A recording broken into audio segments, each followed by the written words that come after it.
One indiscriminate day, the world was plunged into catastrophe. People were forced underground and had to rely on the vast subway system to survive. This is how the story of Metro Royale begins. And so, welcome! After the catastrophe, the world was changed forever. New buildings popped up all over the surface, and a myriad of factions no one had ever heard of before sprung forth. The world underground kept developing, growing increasingly complex even as danger lurked in every corner. Some areas even saw the arrival of never-before-seen monsters. To survive in this harsh environment, you must arm yourself and gear up, scour the world for supplies, and eliminate enemies for their loot. Then make your way to the return point and evacuate within the allotted time. After evacuating, you can exchange your on-hand supplies for wealth to purchase even more advanced weapons and equipment. Become even stronger. In times like these, people will do anything to gain an advantage. That's why, when you're out collecting supplies, besides looking out for the various factions, stay vigilant against other players' attacks. If you get eliminated, they'll be able to loot your supplies. However, don't be discouraged. In this place, you'll have like-minded comrades to support you. You will experience the hardships of growth together as you gradually transform into mighty heroes. Are you all ready to face this dangerous yet thrilling new world? Welcome to Metro Royale Rookie Manual. Today, we'll be introducing Metro Royale modes to help you get to know the features and gameplay of each mode. In Metro Royale, there are 4 modes: the basic map's basic mode and undercover mode, and the advanced map's advanced mode and assault mode. In basic mode, players can open crates or eliminate enemies in the map to get supplies and loot, then reach the return point to evacuate and take home the loot.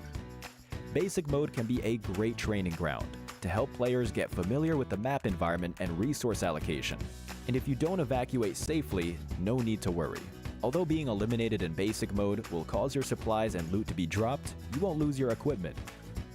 Activating undercover mode requires an undercover agent ID. Players don't need to bring their own equipment, as they will be undercover and disguised as bandits in the map. Bandits in the map won't initiate attacks on players. This allows players to freely travel between different areas, open crates to collect supplies, without bandits getting in your way. But if players actively attack and eliminate a bandit, their identity will be exposed. Do keep in mind that undercover equipment is weak, so stay vigilant against other players. Activating advanced maps requires a certain loadout value. Compared to basic maps, advanced maps are more abundant in supplies and have more diverse gameplay.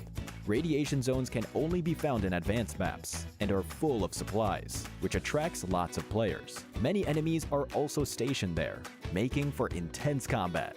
Players eliminated in advanced mode have a certain probability of dropping their equipment, leading to high risk and high rewards. Activating assault mode also requires a certain loadout value. When entering assault mode, players don't need to bring their own equipment and will enter a match that is already underway with other players. Enemies in the map won't initiate attacks on players, but players that actively attack and eliminate them will have their identity exposed. Players eliminated in assault mode won't lose the equipment they had before the start of the match, and players who evacuate safely will obtain additional rewards. And since advanced maps are abundant in supplies, playing assault mode is a great opportunity to cash in on the low risk and high reward. That's it for the 4 Metro Royale modes. Choose the mode that best suits you and enjoy the fun of different modes. Welcome to Metro Royale Rookie Manual. Today, we'll be introducing the Frontline Confrontation map. Frontline Confrontation is a Metro Royale map suitable for rookies. This is where the Steel Front and the Cobras once fiercely fought. Members of both factions have remained even after the ceasefire. Due to the urban areas of Frontline Confrontation being relatively spread out, there is a lower chance of encountering other players when collecting supplies. The overall pace of this map is relatively relaxed.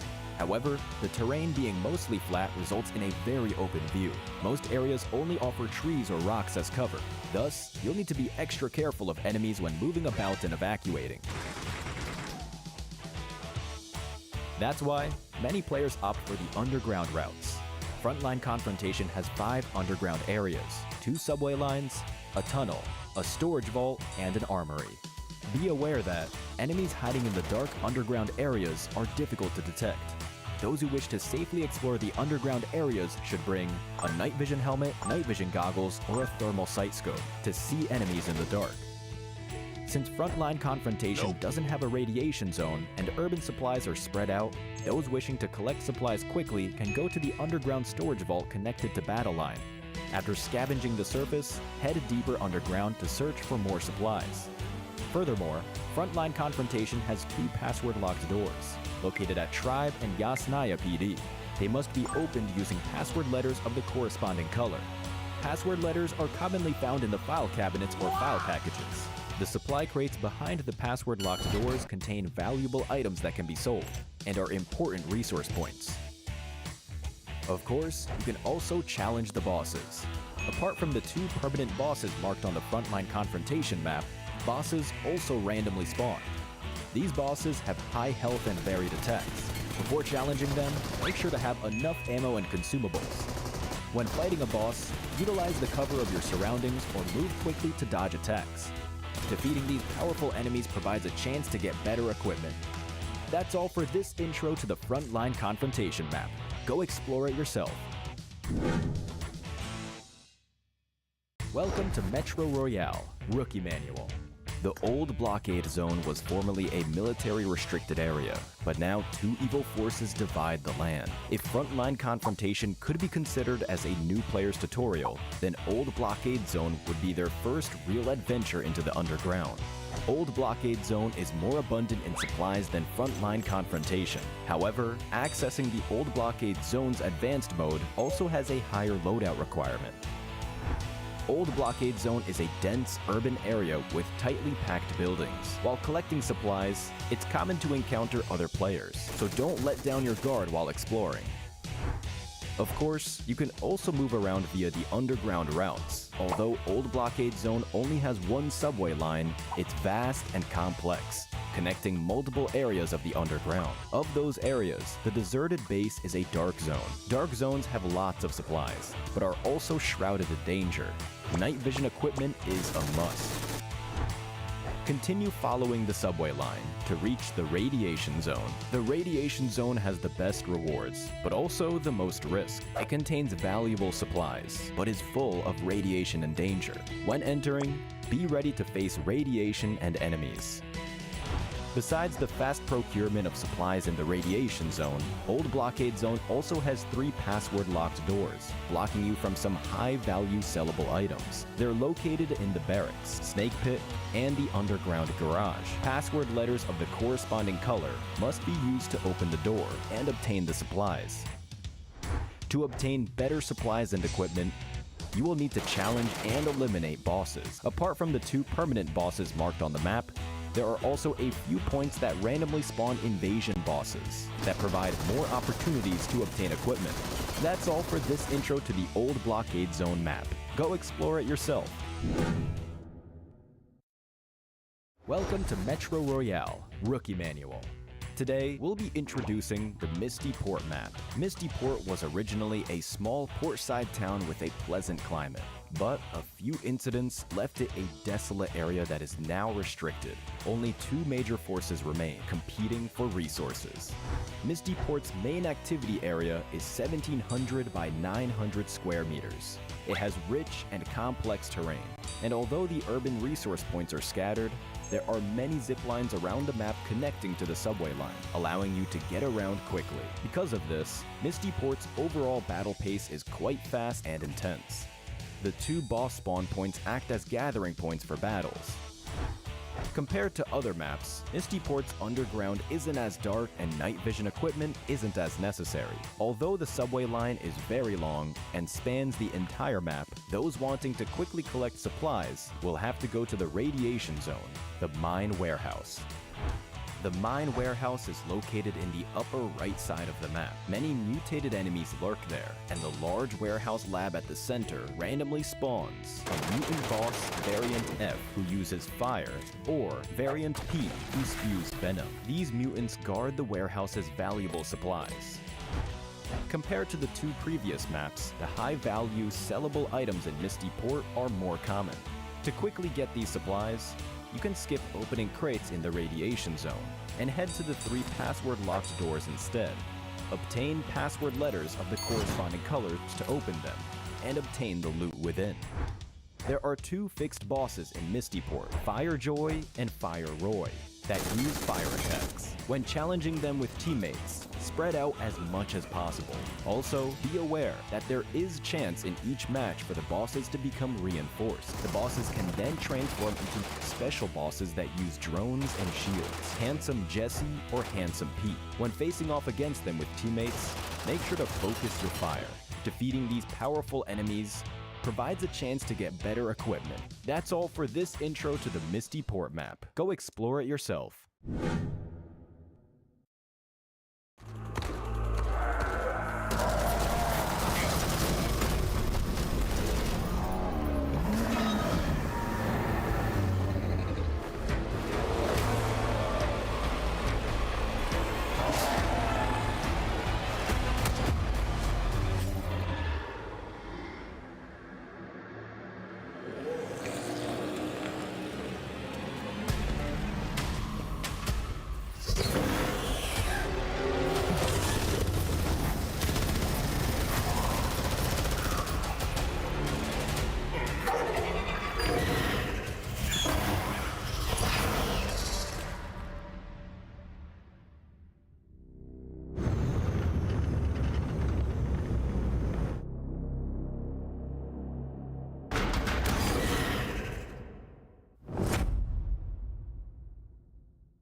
Welcome, ladies and gentlemen. It is an exciting weekend as we will present to you the PMSL Southeast Asia Metro Royale. Here with me is Sir Cloud, and my name's Contra, as we are your commentators for the entirety of the evening.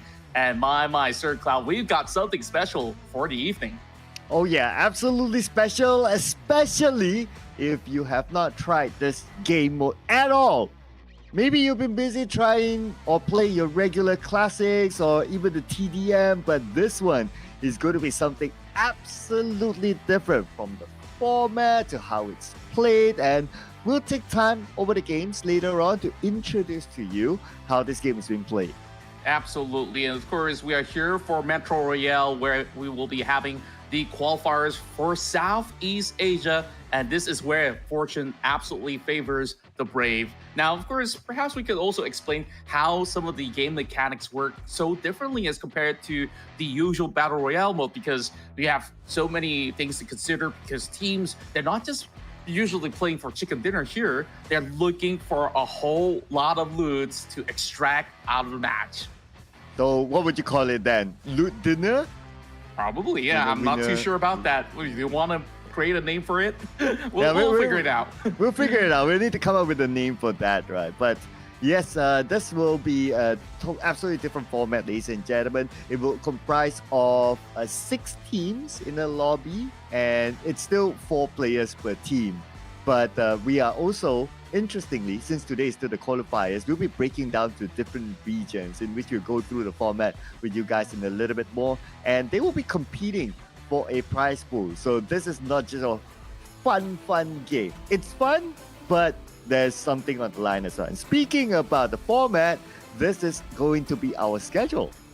Yep, and of course, start things off here on the 10th of August, as well as for tomorrow, we'll be having the open qualifiers for Indonesia, Malaysia, as well as Thailand, as they're vying for a spot to play in the group stages. And from there on, they'll be separated into multiple different groups. But for now, these 6 teams, they will be battling to represent their very own region, whereas we'll be running it for 3 weeks in a row in the group stage till the finals happen on the 7th of September. Yes, and this will be the point system, ladies and gentlemen. So here, this is the part where we'll start to explain stuff, right? So they score points according to their loot value. So the loot value depends on what loot do they get. So, well, it's just too many for me to break down here, but we'll get to see that inside the game later on. But each player elimination is worth 300,000 points. So that is going to be the key per round. And we did talk about the prize pool, and here it is. And we have a whole lot of money to be won right here for those who are participating, with a staggering land share of $1,500 to be taken home. Of course, there's also plenty of UCs to be gained here in the qualifiers. 10k UC to be split within your teammates. Hell yeah, I'll take that any day to get any awesome skins inside of PUBG Mobile. But of course, they're looking to ensure their spot through the group stages. Now, more introduction about the game, right? So this is how the Metro Royale mode works. Okay, so first, you have to strategize your route. So every team will drop at a different corner. So you can't really pick your corners, right? So it will be evenly distributed across the map. And then you have the choice of battling each other, who are also competing for resources. And if you get in elimination, it's worth 300,000 points, as explained earlier on. Now, supplies have to be maximized, because that is where the points will be collected as well before you extract yourself from the site or from the map. And you can choose to extract earlier if you want to, if you think you're good. And there will be bosses for you to gain points. And here are some of the things that will be included, the loadouts. That's right, as everybody will begin with a level 6 vest alongside with 600 bullets of 7.62 and equipped with AK-47s as well as the Mark 14, and all the things necessary for them to be able to aid themselves when a battle happens. It's also a level 6 helmet. So if you guys have not heard of a level 6 helmet or vest before, these things can absolutely take a beating. One full clip might not even get a knock over onto these players. So teams will have to consider, do they want to go out on an all-out warfare against the other squads to gain those elimination points, or do they just maximize the value of loots? They have to find that fair share balance when it comes down to how they want to play the game. So it'll be interesting to see what will happen later on. Yeah, and when it comes to weapons, they will be only limited to an AK and also a Mark 14. So these are the only weapons that they can use with limited amount of bullets. So they have to really be efficient with their bullets. So speaking about the teams, these will be the teams that will be competing. This will be the regions that will be competing. So it will be Thailand, Indonesia, and Malaysia. And we'll be playing 2 different maps. That is the Zombie Uprising and also the Arctic-based per region. We'll be playing this across 2 days. Today is going to be day number 1, tomorrow is going to be day number 2. So a total of 4 maps will be played per team. That's right, 4 matches to be played, and I believe that to be just about sufficient amount of chances for them to find themselves into a better position should they have maybe a really poor start or trying to figure out how the meta is going to be looking like. And we do have these 2 rotation map to just allow a lot of fair spacing for teams to be able to compete at a very high level. So if certain teams do favor perhaps either the Arctic or even the Zombie Uprising, they will be seeing perhaps very good chances for them to secure plenty of points in these upcoming matches. But of course, we kick off here with the Thailand qualifiers, and we do have a lot of new names on the block where we'll see which one of them will be able to score the first victory of the day. Yeah, and maybe these names are familiar to you, maybe not, because it's an absolutely totally it's a different game mode. So these players, they specialize in the Metro Royale game mode, ladies and gentlemen. But of course, if you're good at shooting at your regular Battle Royale mode, then it can be handy in this sort of game mode as well, because it's not only about you taking out your other opponents, or potentially maybe even not taking out opponents, but you must be able to land shots onto zombies that are all across the map, and you have to be really, really efficient with it because ammo is limited. Yeah, and on top of that, these bosses, they do hit like the truck as well. So you gotta also coordinate with your teammates. So I feel like this game mode really requires you to be efficient on not only surviving for most part, which you guys have already known how it's kind of like in the usual Battle Royale mode. This time, you also have to consider, do you really want to commit into going for all these boss raids, or do you really want to pick up a fight, or do you want to stash all these loot from all these opponents? Do you want to go in for a steal? There's so many different approaches that makes things so interesting, and I can't wait to actually see how these players will be going into the lobby with their own mindset, because you might actually have a little bit of a mixed approach. Some are just going out for blood, or perhaps they will just be a little bit more peaceful in the early game. But there are also certain areas of the map that has high loot spawns. So I believe that there will, regardless, be a big contest over these loots. Yeah, I'm pretty sure across the whole tournament, we will be seeing the meta shape.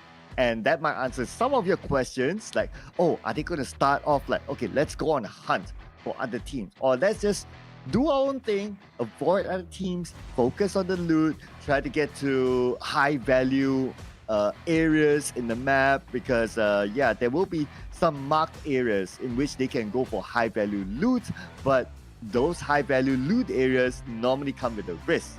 That's the risk of them having to fight with bosses.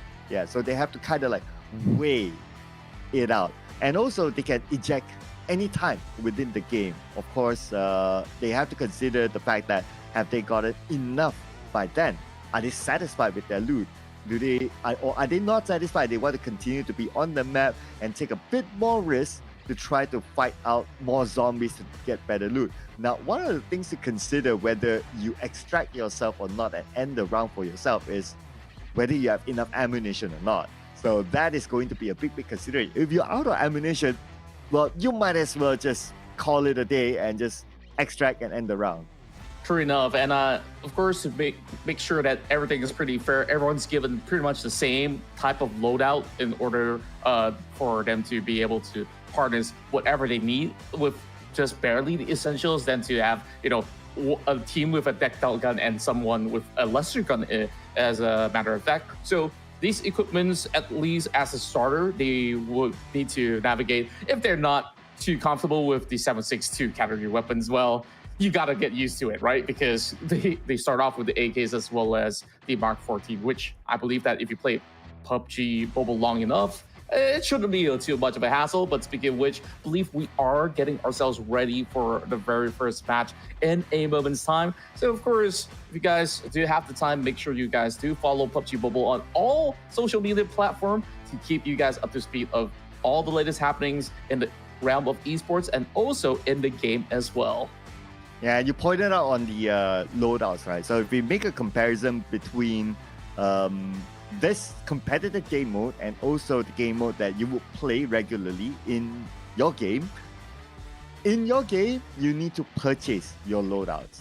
So whether it's your teammates or whether it's your opponents on the map, everyone would have a different loadouts depending on what you purchase, right? But in this game mode, at least, or in the tournament mode, everyone has the same amount of loadout and what do they carry and all that. So it is fairly balanced as a start. Then it really depends on your strategy and your gun skills, your coordination, on how you want to navigate throughout the game. So don't be surprised if you have not tried this mode somehow inside the game. And if you go into the Metro Royale game mode inside of your own game, you see like, oh, why is it so different? Okay, yeah, and that's the reason, because we want to balance things out for the competitive mode. And speaking about competitive mode, jumping onto our game number 1. Yep, I'm absolutely stoked for this one as we will kick off our very first match in Zombie Uprising. Now, it's going to be pretty interesting where every team have their own fake spawn, so they don't really drop off of planes. That's definitely a little bit more refreshing. As we take a look at ETS, we have seen that this team has got a whole lot to offer, cutting through from the previous qualifiers, and of course now moving into the final stages of the qualifiers. This is a team that does carry a whole lot of finesse in terms of their play style. They're a little bit more aggressive in the early game, but speaking of which, they are just getting started, making sure that the surroundings absolutely open up, as they might even lock horns with CI, but they only have 3 members to start here from the side of ETS. Yeah, so ETS, in case you're wondering, the name is fairly long. Estee the Strong Esports. So that is the full name. But for CI, the shorter version, check in. Yeah, that's going to be easy to remember. Okay, great that we're getting some great game tips here up on screen, right? So the main objective will be maximizing the loot value before heading to the extraction point within the time limit. So the time limit is 30 minutes, ladies and gentlemen. We're going to see an encounter between these 2 teams up on screen. Oh boy, Memory Time Esports is already going at it against some of these players coming out of what I do believe to be DVE. Big nades now being popped. It's going to be a 1-for-1, and it seems like they're a lot more interested in taking this fight, as Pandora X is the next one to fall. Memory, they're looking for a way to respond as well. They can't go in for the pickup, but that will put Panseer in a very tough predicament, but they will have nowhere to run, and that will be a full flush to kick things off. Oh, Memory Time Esports eliminated. They barely spent like 2 minutes into the game, and for them to be eliminated, man, that is huge. Look at the amount of points that they have lost from that elimination. They are now 3 million negative. That is huge. And the team that eliminated them, well, they got a lot of money up there. Plus minus there, it's about 290, 300 points. So that is a good start here for the Strong Esports. Yeah, of course, a really rough one for the side of Memory Time because of how they start off on a back foot and now having absolutely no way to even cash out onto any points at all. So they will have to look forward into the next game. Perhaps the next approach is to play things a little bit safer, but not too much for CI as well as ETS. CI's got ETS surrounded, and they will choose to strike. Ben's is the first one to be taken down. Meanwhile, 2 members left. They will put out a showing, whereas the CI members are holding true with 2 elimination points acquired, and now it's down to Finks. Yeah, this is an encounter that we sort of expected since they were really close. Now, Spinks is going to be the last man standing. Basically, it's a 1v4 at this moment. Tosses a nade onto the left. Brings out his Mark 14. Gets into the building. Circles around. He gets 1 knock, but he's not able to finish it. So he's not able to claim the points. Instead, his opponents from checked in onto him, and they will say thank you for the points. Yeah, we absolutely checked all of the action out coming in from check-in, and they just look so lethal. Now, 2 battles have concluded, which means there's only 3 more teams left available. So there's plenty more space for them to conquer in order to secure all these high-value loots across the map. So with that, ETS as well as Memory, they just have to sit by and wait onto what happens from here on. So 1, 2, 4, they've initially gotten that previous big fight as well. But when we take a look into the radiation zone, it's going to be Marines that will be picking a whole lot of loot and perhaps challenging a boss at it. Yeah, so, but look at the elimination feed. Pieman got eliminated elsewhere. Interesting.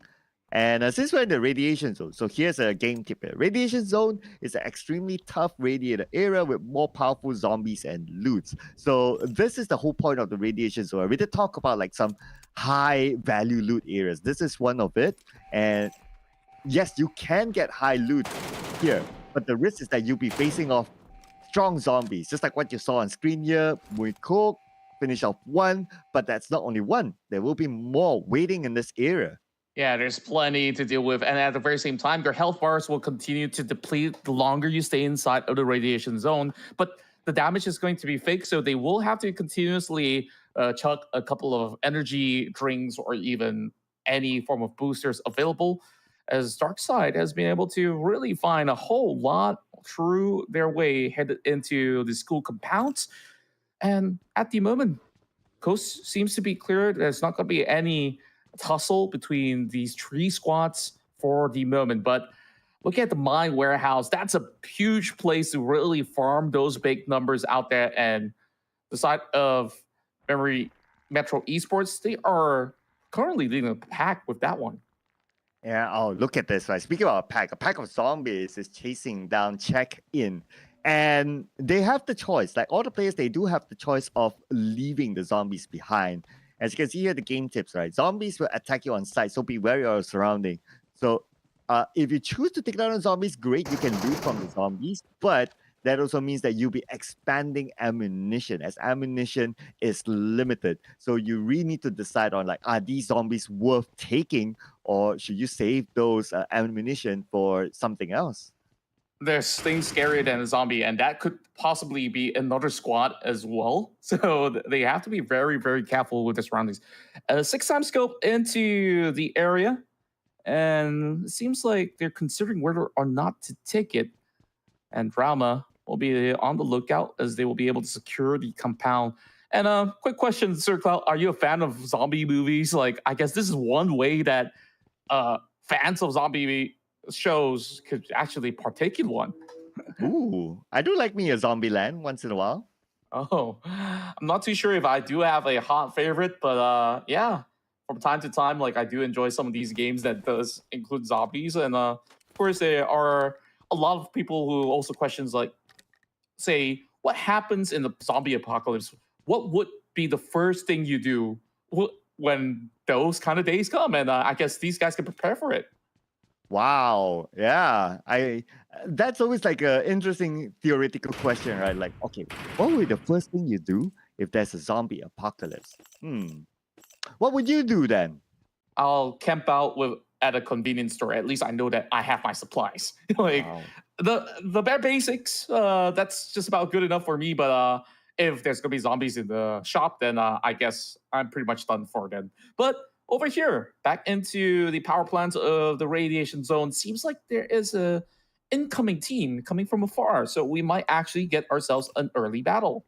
Oh, it's going to be real interesting, though, if any team would come back. Okay, there you go. We have them on site. It is memory. Oh, but here it is. Here's one of the bosses here, ladies and gentlemen. So if they're able to take down this boss, then they will be able to loot from the boss, and it will give them high value loot. So as you can see on the game tips here, zombie bosses have strong unique skill sets that drop strong loot for worthy players. Yeah, worthy players are the players who are able to take them down. And these bosses, they not only have unique skill sets, but they also have weak spots. So you must be able to shoot their weak spots. If not, you'll be spending a lot of bullets to take down one boss. Yeah, this is a very tight corner, but it seems like the boss is stuck by the doorways somehow. So it's just going to be free bullets coming from Boyko. Where's the bait? Oh no, Oh. This is looking pretty rough, and he is pretty much stuck. There's no people headed his way as well. Moycook will have to find a safer way to deal with this, but somehow the boss is absolutely ignoring him. Yeah, another bait there, Contra. I'm feeling the bait. I'm feeling the bait there. From Moycook, just chases the boss without being aware of his surroundings, well, maybe he might be punished. But then again, he managed to get the ball, so great work there.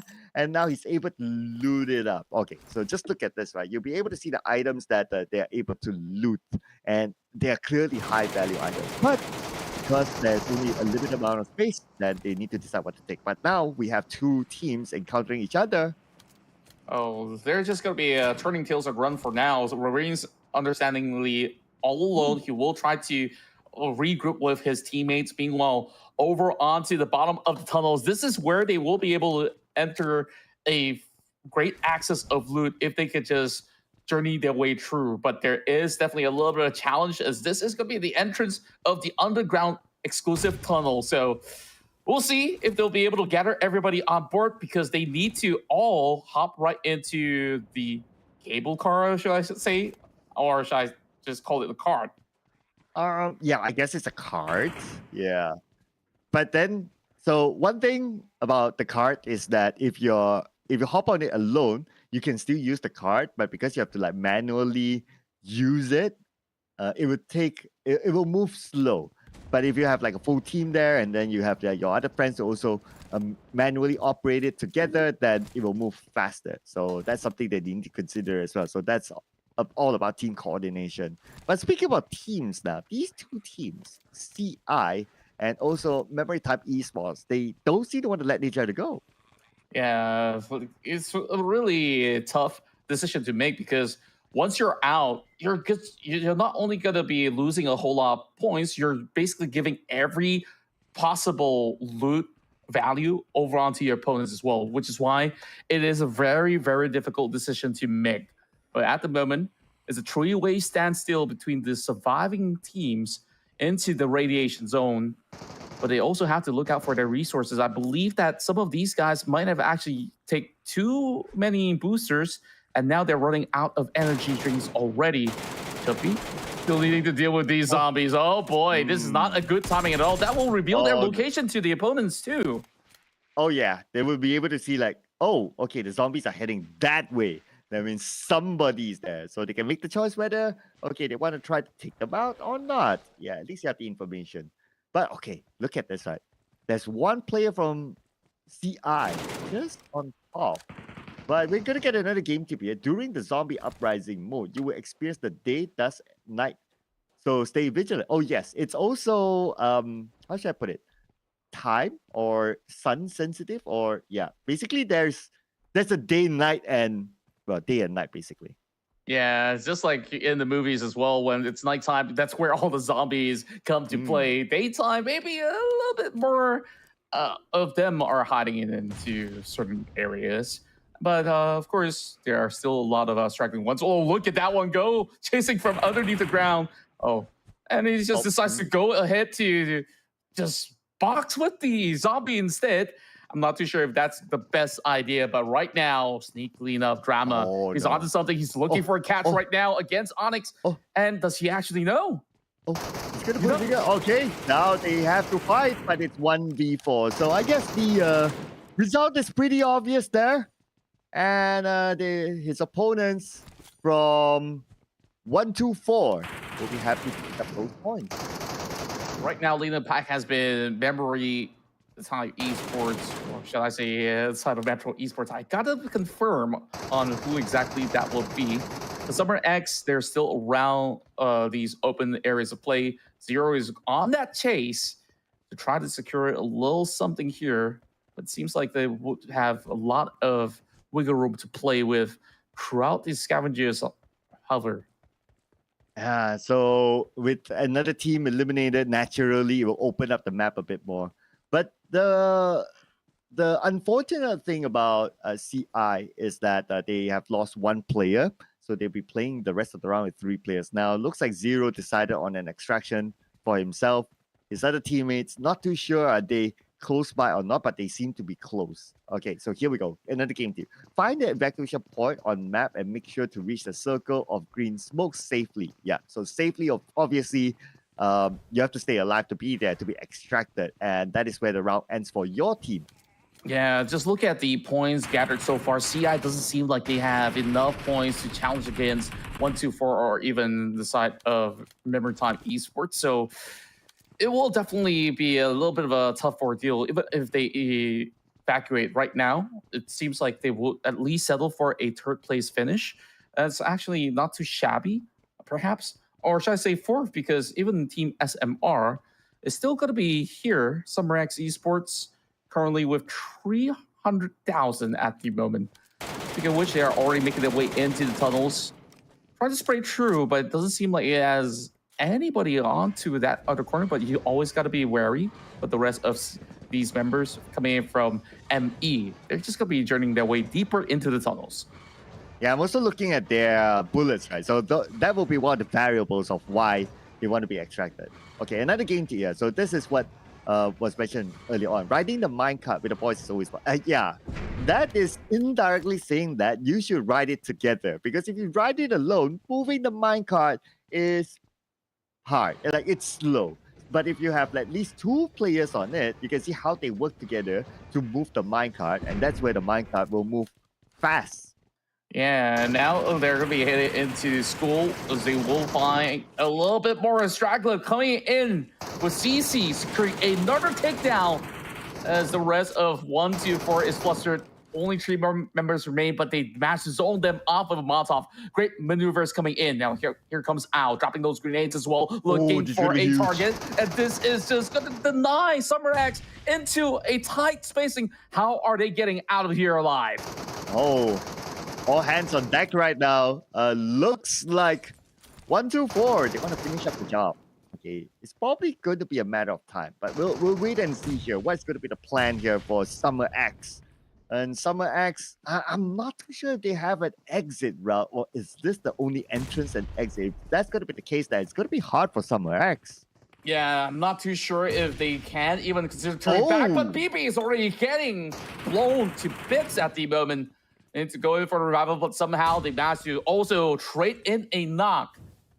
Makes, what can he possibly do? They are being denied vision. This is a really all-out battle between these 2 squads. Man, they see the points in front of them and they want to take it. Like, now the value is there. So for 1, 2, 4, and wonder how are they going to get out of this tight space here. Or they may want to try to fight back. We'll see what happens here. It looks like they are interested to not fight. They will take the back route instead to exit. Yeah, they're already on the deficit as well, losing 1 member early. BB just got bombarded right there with all the defilades that MEs possibly have in their arsenal. So it was absolutely challenging, and it's understandably why the rest of Summer X, they just decided this is absolutely not worth it. Let's try to see if there's going to be another route which they could exit from. Meanwhile, Jesus, as well as the rest of CI, they said, okay, I guess we're already done here. It's sayonara. Yep, extraction point. Now we got about 12 minutes more before the round ends. So they have to complete their mission, whatever their personal mission is, before the round ends. Looking at the movement here by Summer X, okay, they are negative 300 plus K. So they need to do a lot of work here to try to catch up, because their next target is to catch up to CI, which has about 155K, negative 155K. 124 has about 279K. So that is about a 600K difference between them and second place now. Yeah, it's really tight margins if you ask me. But when we take a look at ME, they have been doing exceptional work throughout the course of this matchup. 5 million points over and out, and there's also plenty of elimination points to book. So Darkside and the rest of the crew, well, let's see if they're going to be in for a little bit more, as they are still taking out some zombies to add those final few stashes. Is there going to be enough backspace for them to still add more loot to their bag? I really do wonder, because they've been doing pretty okay so far. Yeah, I know, right? So I guess, yep, this is your answer, probably. Probably is like, okay, it's about time for us to leave. So there you go. Looking at Summer X, yeah, they're probably that, because I'm also looking at their bullets, right? Okay, bullets wise, it's pretty okay. So I guess it's more of like probably their bags are full by now. Yeah, I guess like when you cannot put even higher value loot, then you pretty much are well and sorted. Meanwhile, Last-ditch effort coming from the side of Summer X to still scavenge around the radiation zone. This is about 10 minutes more or less for them to work with, and there's just about barely enough of all these bosses that they are able to even find at the moment. If they do, then I think that's absolutely a good news for the rest of summer to be able to play for a whole lot more. Yeah, so there are 3 players, so they could still do something and make something out of this. But yeah, it's also a matter of whether they can get the boss or not. If the boss doesn't spawn, although this is a high possibility spawn area, then, well, it's just a matter of them just going around. But we do see a fight here. So it looks like Summer X will score another point. Wow, great catch overall. And all these necessary meds can still be picked up, but Summer seems to have a full package. He doesn't really need to actually go for any of all these heals since, you already have pretty much full health. Now, looking for the extraction already, I do believe, as they're out of the match. Summer will be leads at the 3rd position here for the first game. Yes, so that's like, what, 2 more teams? Or 1 more team left. It's going to be only CI left now. So it's probably a matter of time till he extracts himself. Yeah, he's probably going for any last-minute loot or whatever he can find before he goes in for the extraction. But I guess at this point, don't expect too much. Because I'm also looking at his vest, right? His vest is shredded. He doesn't have any vest for now. So I guess he's done and not willing to take any further fights. Yeah, just looking for the extraction point for us to conclude the round. So while we actually wait for that to happen, there it is that will be pretty much the end game. Just go ahead. And this will be the conclusion of the match in a moment's time till he decides, it's time to go out. Is he being chased by something? Because I noticed that the indicator did show. It looks like he's being chased by probably a zombie. So that's why he's not going to the extraction point yet. He wants to make sure that it's on the clear. And now, okay, it's clear. Oh, wait a second. Oh, yeah, that's the zombie that has been chasing him. No wonder he cannot extract himself. And if he doesn't extract himself, those are points that he will not be able to cash in. Oh, no. I'm not too sure if that was actually part of his game plan. He could have actually extracted. If he did extract, then perhaps he'll still be able to get a couple more points in. But CI, I guess that's a slight blunder or so. But I guess this is just the fate of it because it's not as simple as it sounds when we, from our spectators' point of view, it seems to be, not that challenging for inside of CI, but throughout the whole course, they have gotten into battles and battles, but when it comes down to loots, do they even have enough to book out?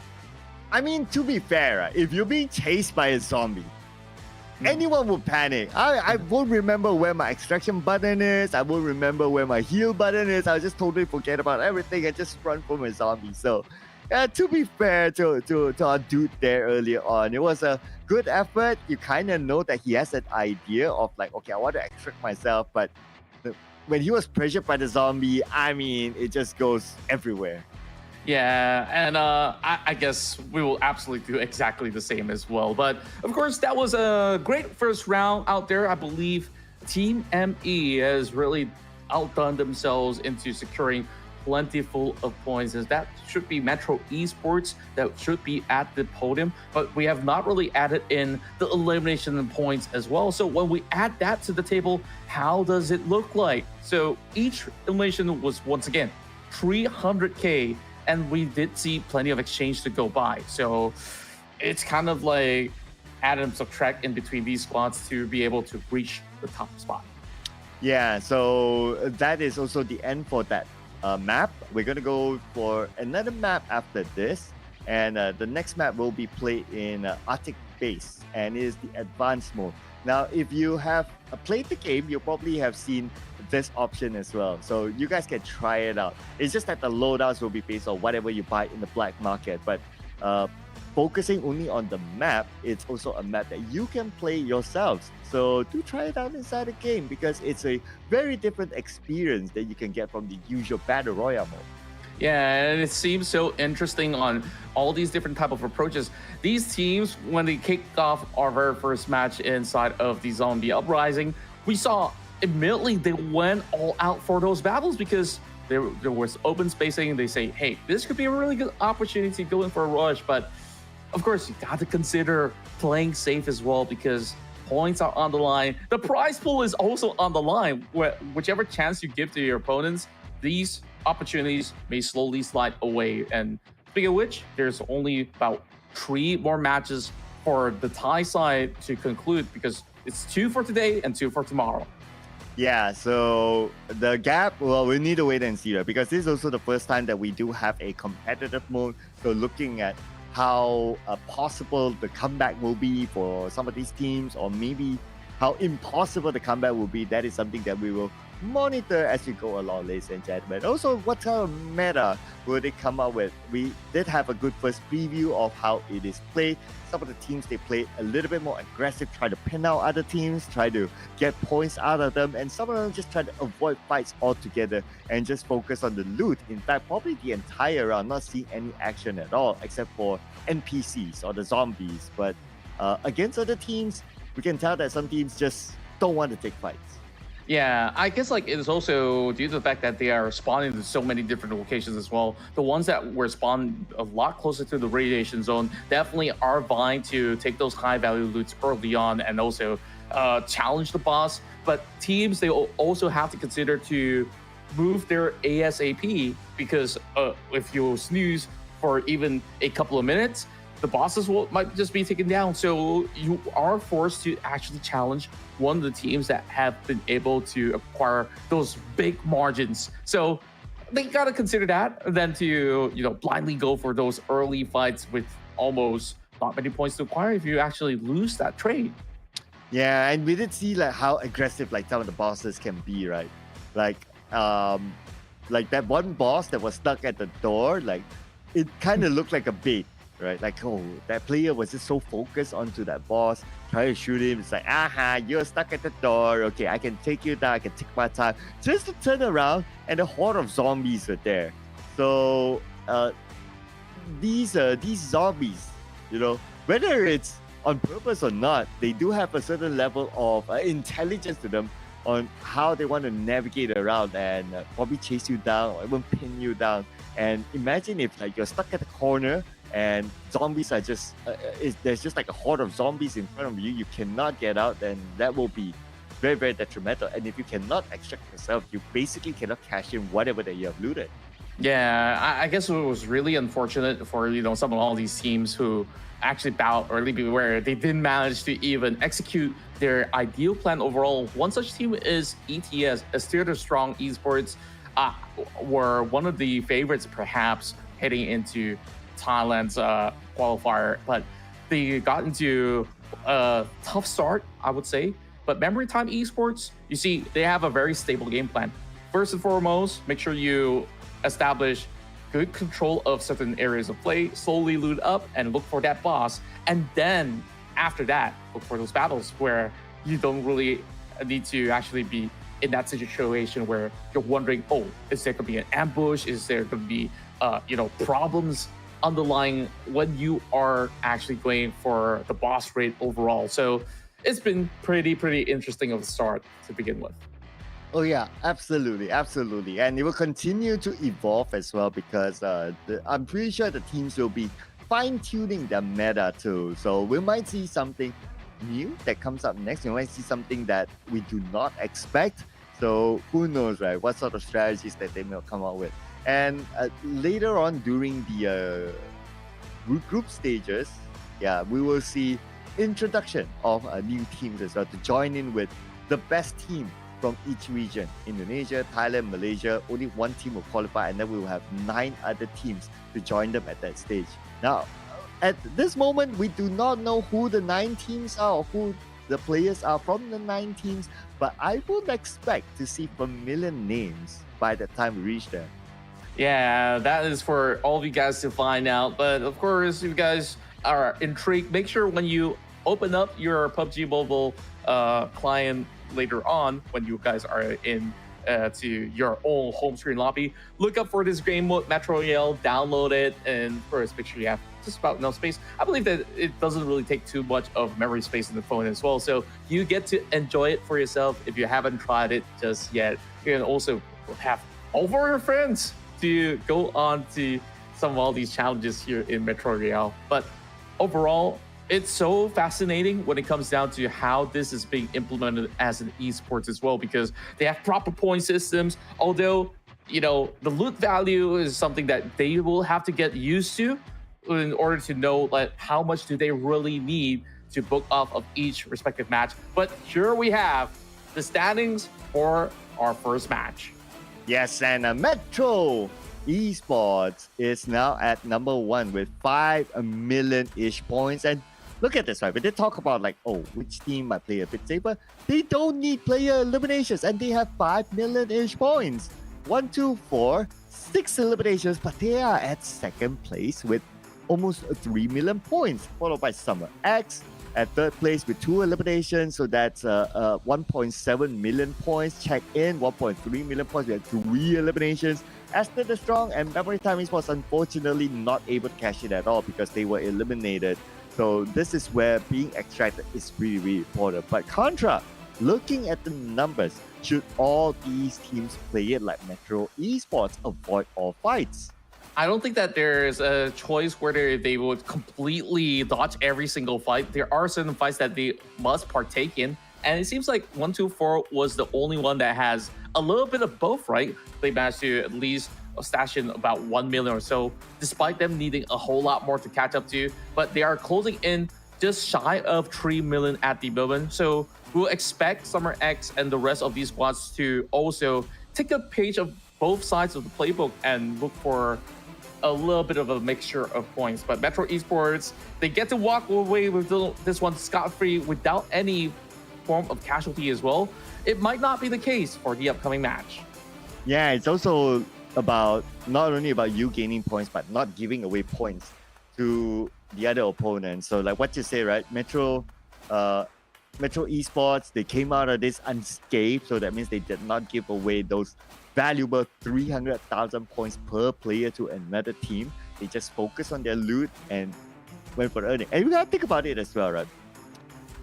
If you are busy taking fights and you spend so much time in fights, like how we saw one of the fights earlier on when they were trying to pin that one other team in the underground, that time spent could have been spent looting in high valuable loot areas. True enough, and overall, like you gotta also strategize as well. Who also keeps perhaps the highest amount of value in terms of loot to ensure the safety of that player if you were ever to go into battle, so that you don't really lose out too many of all these numbers if you were to be on that losing end as well. So I guess like that's a lot of factors into play, but the best player from that past round that was concluded was none other than Jesus, that has stacked in 2.6 million into that particular round. Wow. 2.6 million just by himself. Dude, that is almost like half the points from his team. Yeah, insane. It's just astounding to me that, you know, you take a look at all the other teams, they don't even draw even half of this amount that's been earned by Jesus. So, well, there's definitely a lot of savings in his bank account. Yeah, and that's what happens if you have divine intervention, right? And here we go. Game number 1 will be Metro Esports taking home the winner. We have yet to come up with a name though. We do have winner chicken dinner, and that's really, really catchy. We have to come up with something for this. Well, I guess you could say a Metro Royale victory if that's going to be counting. Is it a mouthful, or should we come up with something even more creative? We'll think about that. We need some Metro time dinner? Metro dinner? Royale dinner? We'll think about it. You can't beat winner chicken dinner, right? It's a very catchy one. But you know what else is catchy, Contra? It's our airdrop carnival activity. Here it is. Currently, inside the game, do call your friends to join a pirate bash, because inside of this mode, you can explore the Ocean Odyssey new theme area, which is called a Pirates Booty Island. And while you're at it, you can collect airdrop tokens, and you can head to the airdrop carnival inside of the game event, and you can upgrade your airdrop crate to level 5 for a guaranteed set. Guaranteed set here, ladies and gentlemen. Wow. Or even an emote of your choice if you're one of those who likes to taunt your opponents with dances. Yeah, of course, more stuff to be added to your collection. And of course, there's even amazing stuff for you guys to check out, because this is for a limited time only. The Galadria X suit is currently available, and you can also get the advanced upgradable MG tree alongside with it. This promo is only available till the 13th of August, so you've only got 3 more days to acquire new X suit. Dude, that helmet, not gonna lie, looks amazing. I love the aesthetics of it. The gold, the somewhat oriental design, man. Gotta Very, get very it, gotta unique. get it. And if you're feeling generous and you want to send us one of those like through UC, you know, we won't mind giving you our Feel free. account IDs. Yeah, we definitely would love to actually get it before time runs out. You only got 3 days from now to secure that Galadria set. But of course, that being said, you guys can consider either going for a top-up, or if you have enough UC, you can just give it a go, where you can unlock so many coupons and also a whole lot of cool limited outfits with the Galadria set as well. So with that being said, Game 2 is going to be a lot more interesting, but because now the bar has been set from the side of Metro Esports, I believe that to be a huge challenge coming up ahead, coming from all the other squads, especially for those that dropped out early. Now they got a rough idea. Okay, let's not fight in the first minute of the match, and maybe they'll be able to cook something up. Or maybe let's not take too long to fight. Mhm. Like if you know that you're spending so much time, you're spending so many utilities, and you don't feel like after a certain amount of time you're not getting something out of it, just walk away. Just walk away. Focus on the loot. You can still use your utilities on bosses, just saying, and get a chance to gain more points. Now, speak about points, they are going to gain it in this other map called the Arctic Base. Now, this is going to be a different ordeal as well. I've played a couple of matches here, and you can see areas like Armory Outpost, Special Barracks, as well as Support Center to be some focal points into the matchup. Now, each respective team are dropped into the far corners of the map, which if you were to wrap around the edges, you are bound to meet up against some of these squads out there. We can also see some extraction points by the outskirts, but here, kicking things off, ETS now has a different game plan. They are prioritizing on all these loots onto their surrounding corner into the radio station, it seems. So perhaps they'll be able to walk away scot-free, but CI is not too far off as they are on the northern portion of the map. I like the fact that you pointed out that all these teams, they drop at their own corner, right? So technically, if you're in the mood to take fights, or that is part of your strategy to just gain like 300,000 points each, all you need to do is rotate by the side, and your chances of meeting another team is high enough, assuming that they're still around the area. Just like what the first team is still at up north there, and that is Esther the Strong Esports. Like, imagine if like the teams that drop at their sides were to just rotate like to the side, basically. You're bound to meet them. Yeah, and it seems like some portions of the fight are absolutely inevitable, especially into Missile Silo, where these two teams are locking hits already. Darkside now popping up against the rest of CI. Nate, as well as Molotov, to zone each other out, as they do understand that there are high-value loots in the city. So there is these exchanges, but Darkside, he just misses a couple of spray, catches himself on fire as well. This is just not looking to be a very easy fight for them to take. Yeah, not the on fire type that he would have hoped for. Now immediately pops in a medkit, and looks like both sides have a truce, because at this moment we can see that Metro Esports, they have left that area. They're not interested to take fights, and it's actually CI. Okay, CI left the area, and they're not interested to take fights. And I guess it's also something that they probably learned from Metro Esports on how did they collect so many points without eliminating a single person.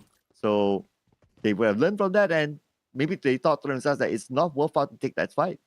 Yeah, it seems to be the case, and believe that a team with Metro Esports standards will just continue to prioritize on loots. As you can see, they already stashed 1 million on the block already, but SMR is giving them a whole lot of chase. SMR didn't really manage to really put way too many, but now they are definitely on the right track as well as teams. They are scattered across the map at the moment, just looking out for perhaps where the boss is, because we have got no clue at the moment. Yeah, so it will spawn at some points randomly. So they also need to be aware of the other smaller zombies around as well. Okay, here we go. So this is one of the other NPC. So it's a soldier-like NPC that they can take down as well, and they can get extra loot out of those NPCs. And if not, then they will fire back. So for your information, those soldiers, they can come in different forms. They can be using a rifle, they can be using a sniper, they can even use a DBS. Yeah, they could, but of course they start off with their main loadouts at the moment to go up against them. So they just really have to be careful when it comes down to very tight quarters when you're dealing with a DBS ever. Well, shots being fired, and they will find themselves a knockout, taking down Marines. So that's a good opening coming in from the side of Metro Esports, I do believe. Darkside now going in for the challenge, as they will be hoping to defend this whole compound. But Darkside's all alone. He does see one running outside the corner, goes in for a shot over on the course. He will be able to get not one, but two of these members. Contra, we're talking about 3 teams in the same area. This is crazy. This will be a bloodbath here. While we can see that some of the other teams, especially Metro Esports, they're taking a chill pill. They're waiting by the sides. They're waiting for the fight to continue on. They're monitoring the feed. And maybe when the team subside, then they will come in. But it looks like a CI might lose another player. Now only down to 1. They just really have to play very safely. But where can they go in this radiation zone? Ooh. Trades are happening. Zero somehow still stands tall. But can he deal with the rest of Memory Esports? Now, shots being fired over and back as well. Trying to jiggle it out, but he turns his back. That will be a squad wipe. CI is out of the match. Oh no, early elimination for them. Now they are negative 3.9 million. That is fairly huge, but oh man, Jeebus. That was so close. But spotted out from the lower ground by Simon Haya. And he is now down. Well, he can still be revived, but his other teammates will need to win the fight before they can revive him. Yeah, and it's just such a tight spot heading into that quarter on what the battle was as well. Of course, it will continue to be a tense situation as we can see ETS has arrived around these corners. But with a white spread coming in, this is not going to be easy of a challenge when they go up against the side of SMR. Oh, okay. That is Rexy. Notice there's someone just across him, but he's waiting for the right moment here. Okay, jiggling it out, waiting for his other teammates to come by, and Zika gets one. Nope, Zika gets knocked immediately.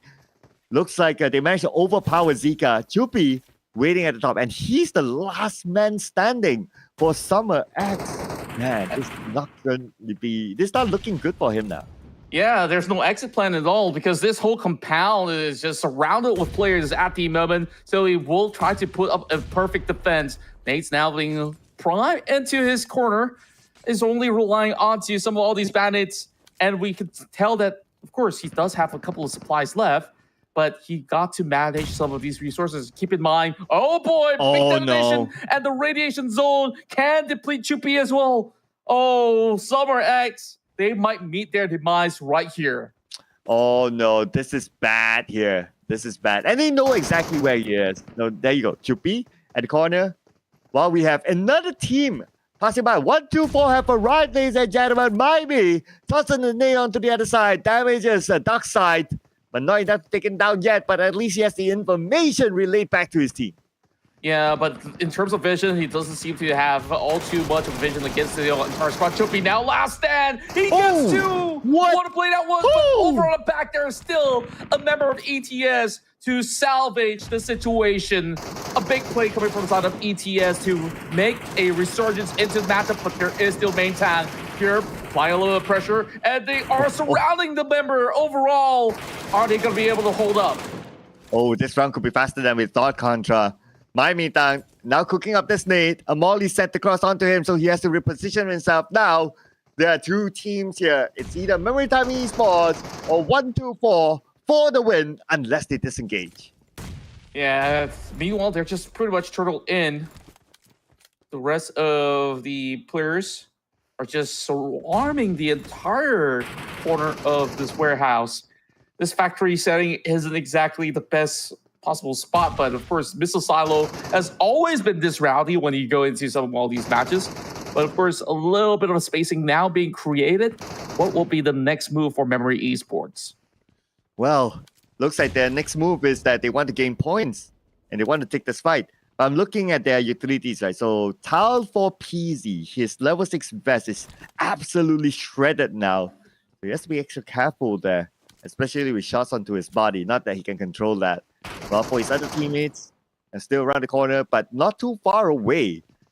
Looks like, okay, that's CI that has already been eliminated. But anyway, that fight continues on.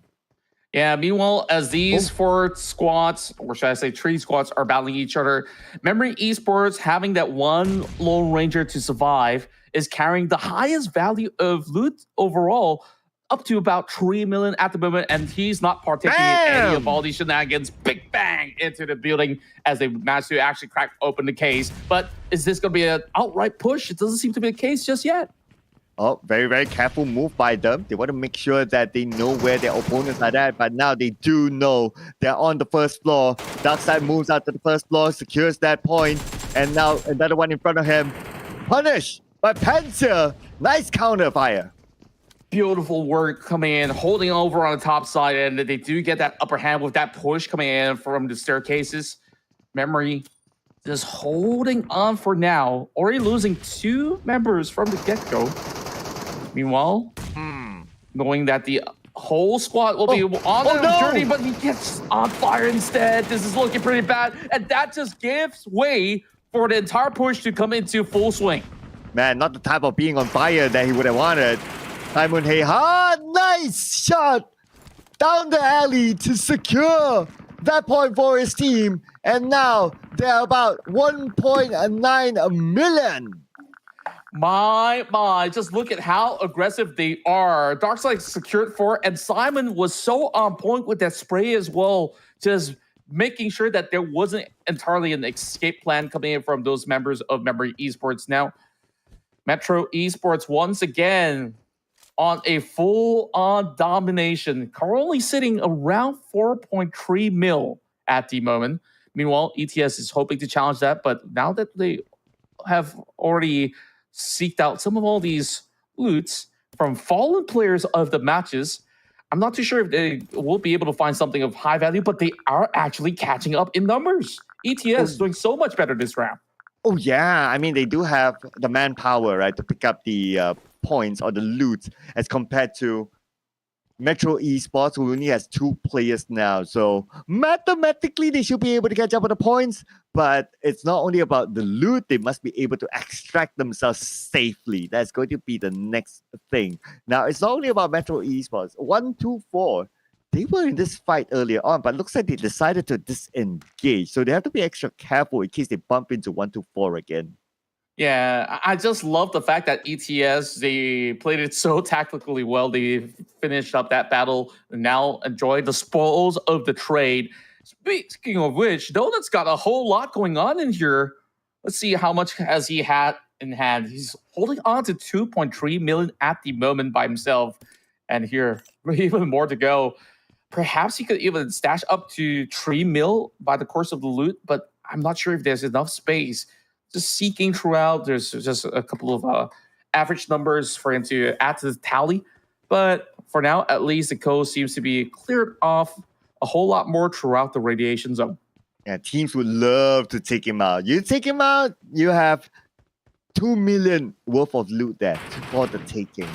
I'm looking away at some of the numbers as well. So now that we do have this team on screen here, and this is 124 that we do have on screen. So what they do have right now is 8 eliminations in the pocket already. So this team, their strategy is to just win fights, and they seem to be pretty confident of their firepower, especially Darkseid, who secured 4 eliminations. Yeah, so far looking absolutely sublime. It really feels like Metro Esports, they play this game mode night and day, that they have familiarized on how to not only approach fights, but to also look for some of all these high value loots. But of course, yet to remain is to actually see them actually challenge any bosses, because they were just trading against each other for most part. But for now, ETS, they're going underground to see if they can spot even more. Oh, look at this. Rexay only has 85 bullets left on his chamber. So he has to be really efficient with how he uses weapons. And mind you, ladies and gentlemen, the 2 weapons that they carry, the Mark 14 and the AK, they share the same type of bullets. So that also means that if you deplete one, you deplete the other, basically. So they have to be really, really thoughtful about how they use it. And speaking about using it, so now we're at the minecart, and why he's waiting for his other teammates, not only because he doesn't want to be alone, but because you want to move the cart faster by having at least 2 of them, just like how the game tip is showing. Absolutely, and at least with 3 members, it moves just about fast enough.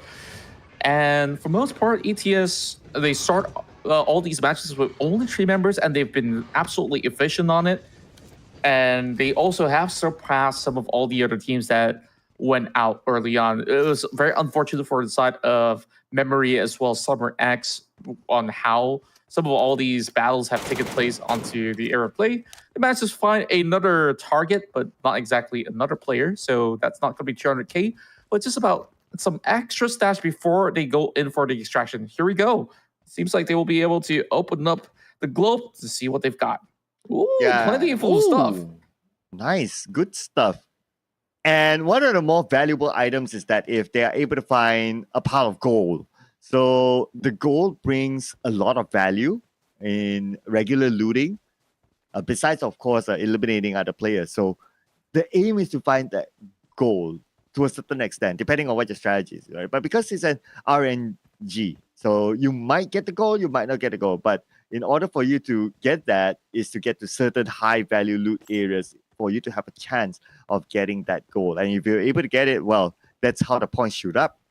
Yeah, and that will be pretty interesting, where it might actually be the game-winning factor when it comes down to when they do extract. And another point that I want to highlight is that perhaps there's also an alternative strategy where if you have identified a couple of extraction points and you suspect that a team will be there to extract, you can actually go for a full challenge and steal their loot by the end of it all. So I do wonder if that's going to happen throughout the course of the day. But the Thai qualifiers for day 1 is about to wrap up in a moment's time, as we do see the rest of the members of ME, I do believe, will be cashing out with 5.5 million in the back.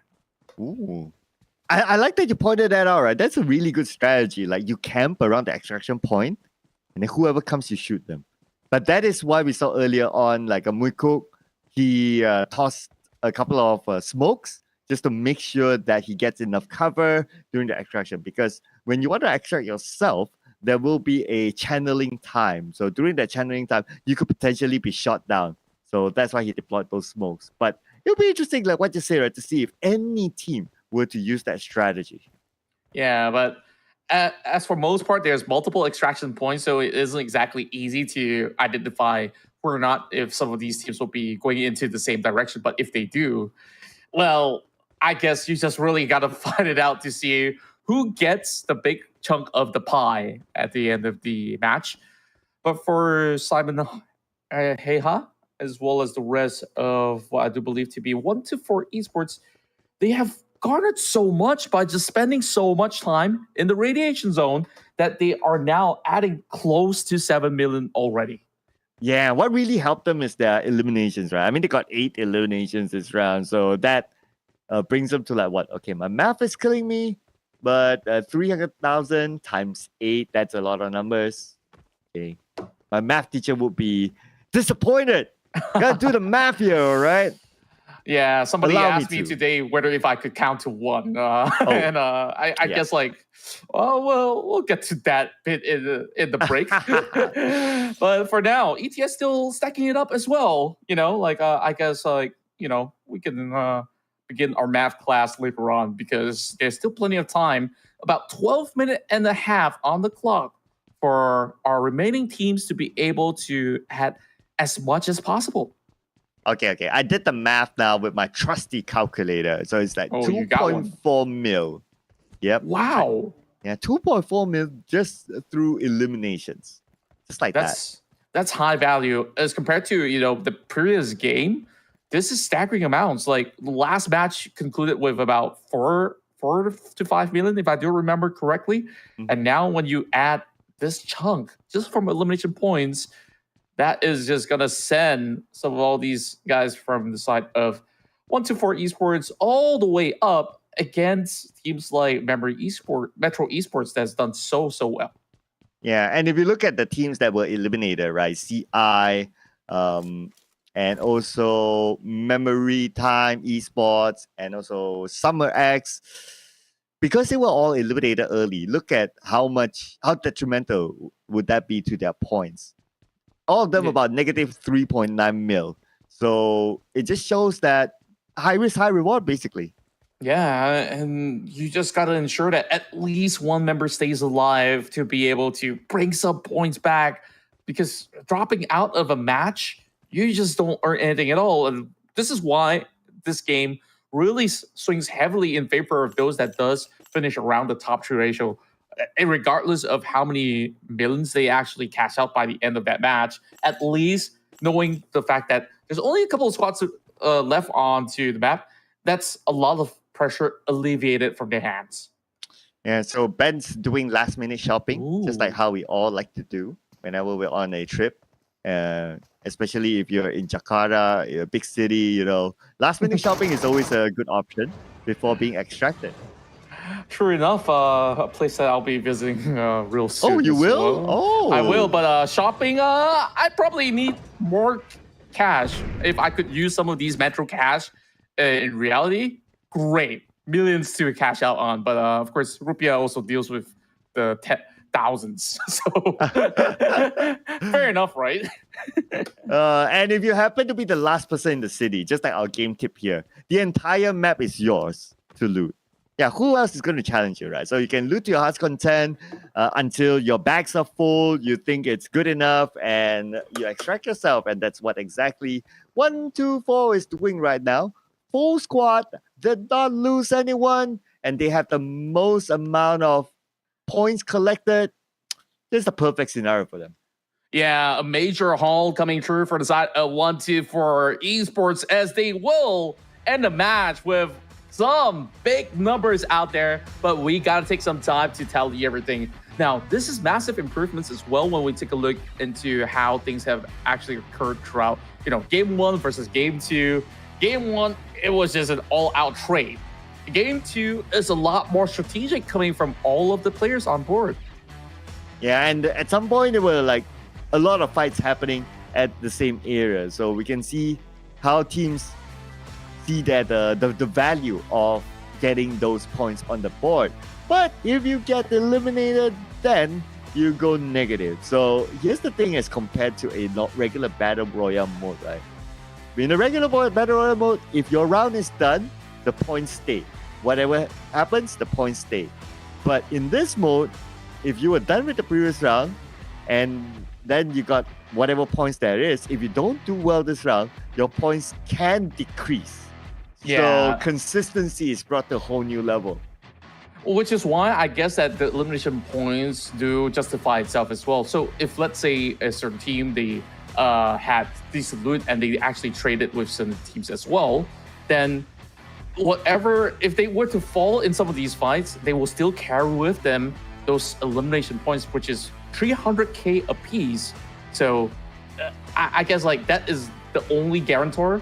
But once again, this game is always rewarding the ones who are bold enough to not only take fights but to go treasure hunting throughout the whole course of the match. Yeah, so we're still shaping the meta, ladies and gentlemen, and who knows, we'll see a different play style from other regions because we are done with the Thai regions for today. We'll be heading on to another region after this, so do keep an eye. Who knows, they'll play it differently.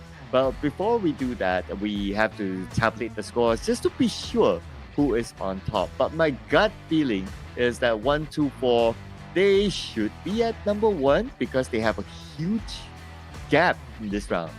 Yeah, also keep in mind that in the previous round, teams like Summer X have done phenomenally as well. And of course, even with the side of Metro Esports that remain to be very consistent, maybe those numbers would still keep them over onto the top portion of the leaderboards. But we'll definitely have to calculate added with all these eliminations. Well, I'm pretty sure that whoever's handling production is definitely gonna have some big brain moment right now calculating all these numbers all together, because I can count to probably 70 over, but I can't count to the millions. Oh, okay. Yeah, that's your limit, right? 70 over. I get it. Yeah. Unless if it's 70 over million, then yeah. But if it's just 70 over, yeah. Unfortunately, that currency is just too small here. It has to come in the millions. Even like per loot. The smallest number that I have seen is probably like in the hundreds.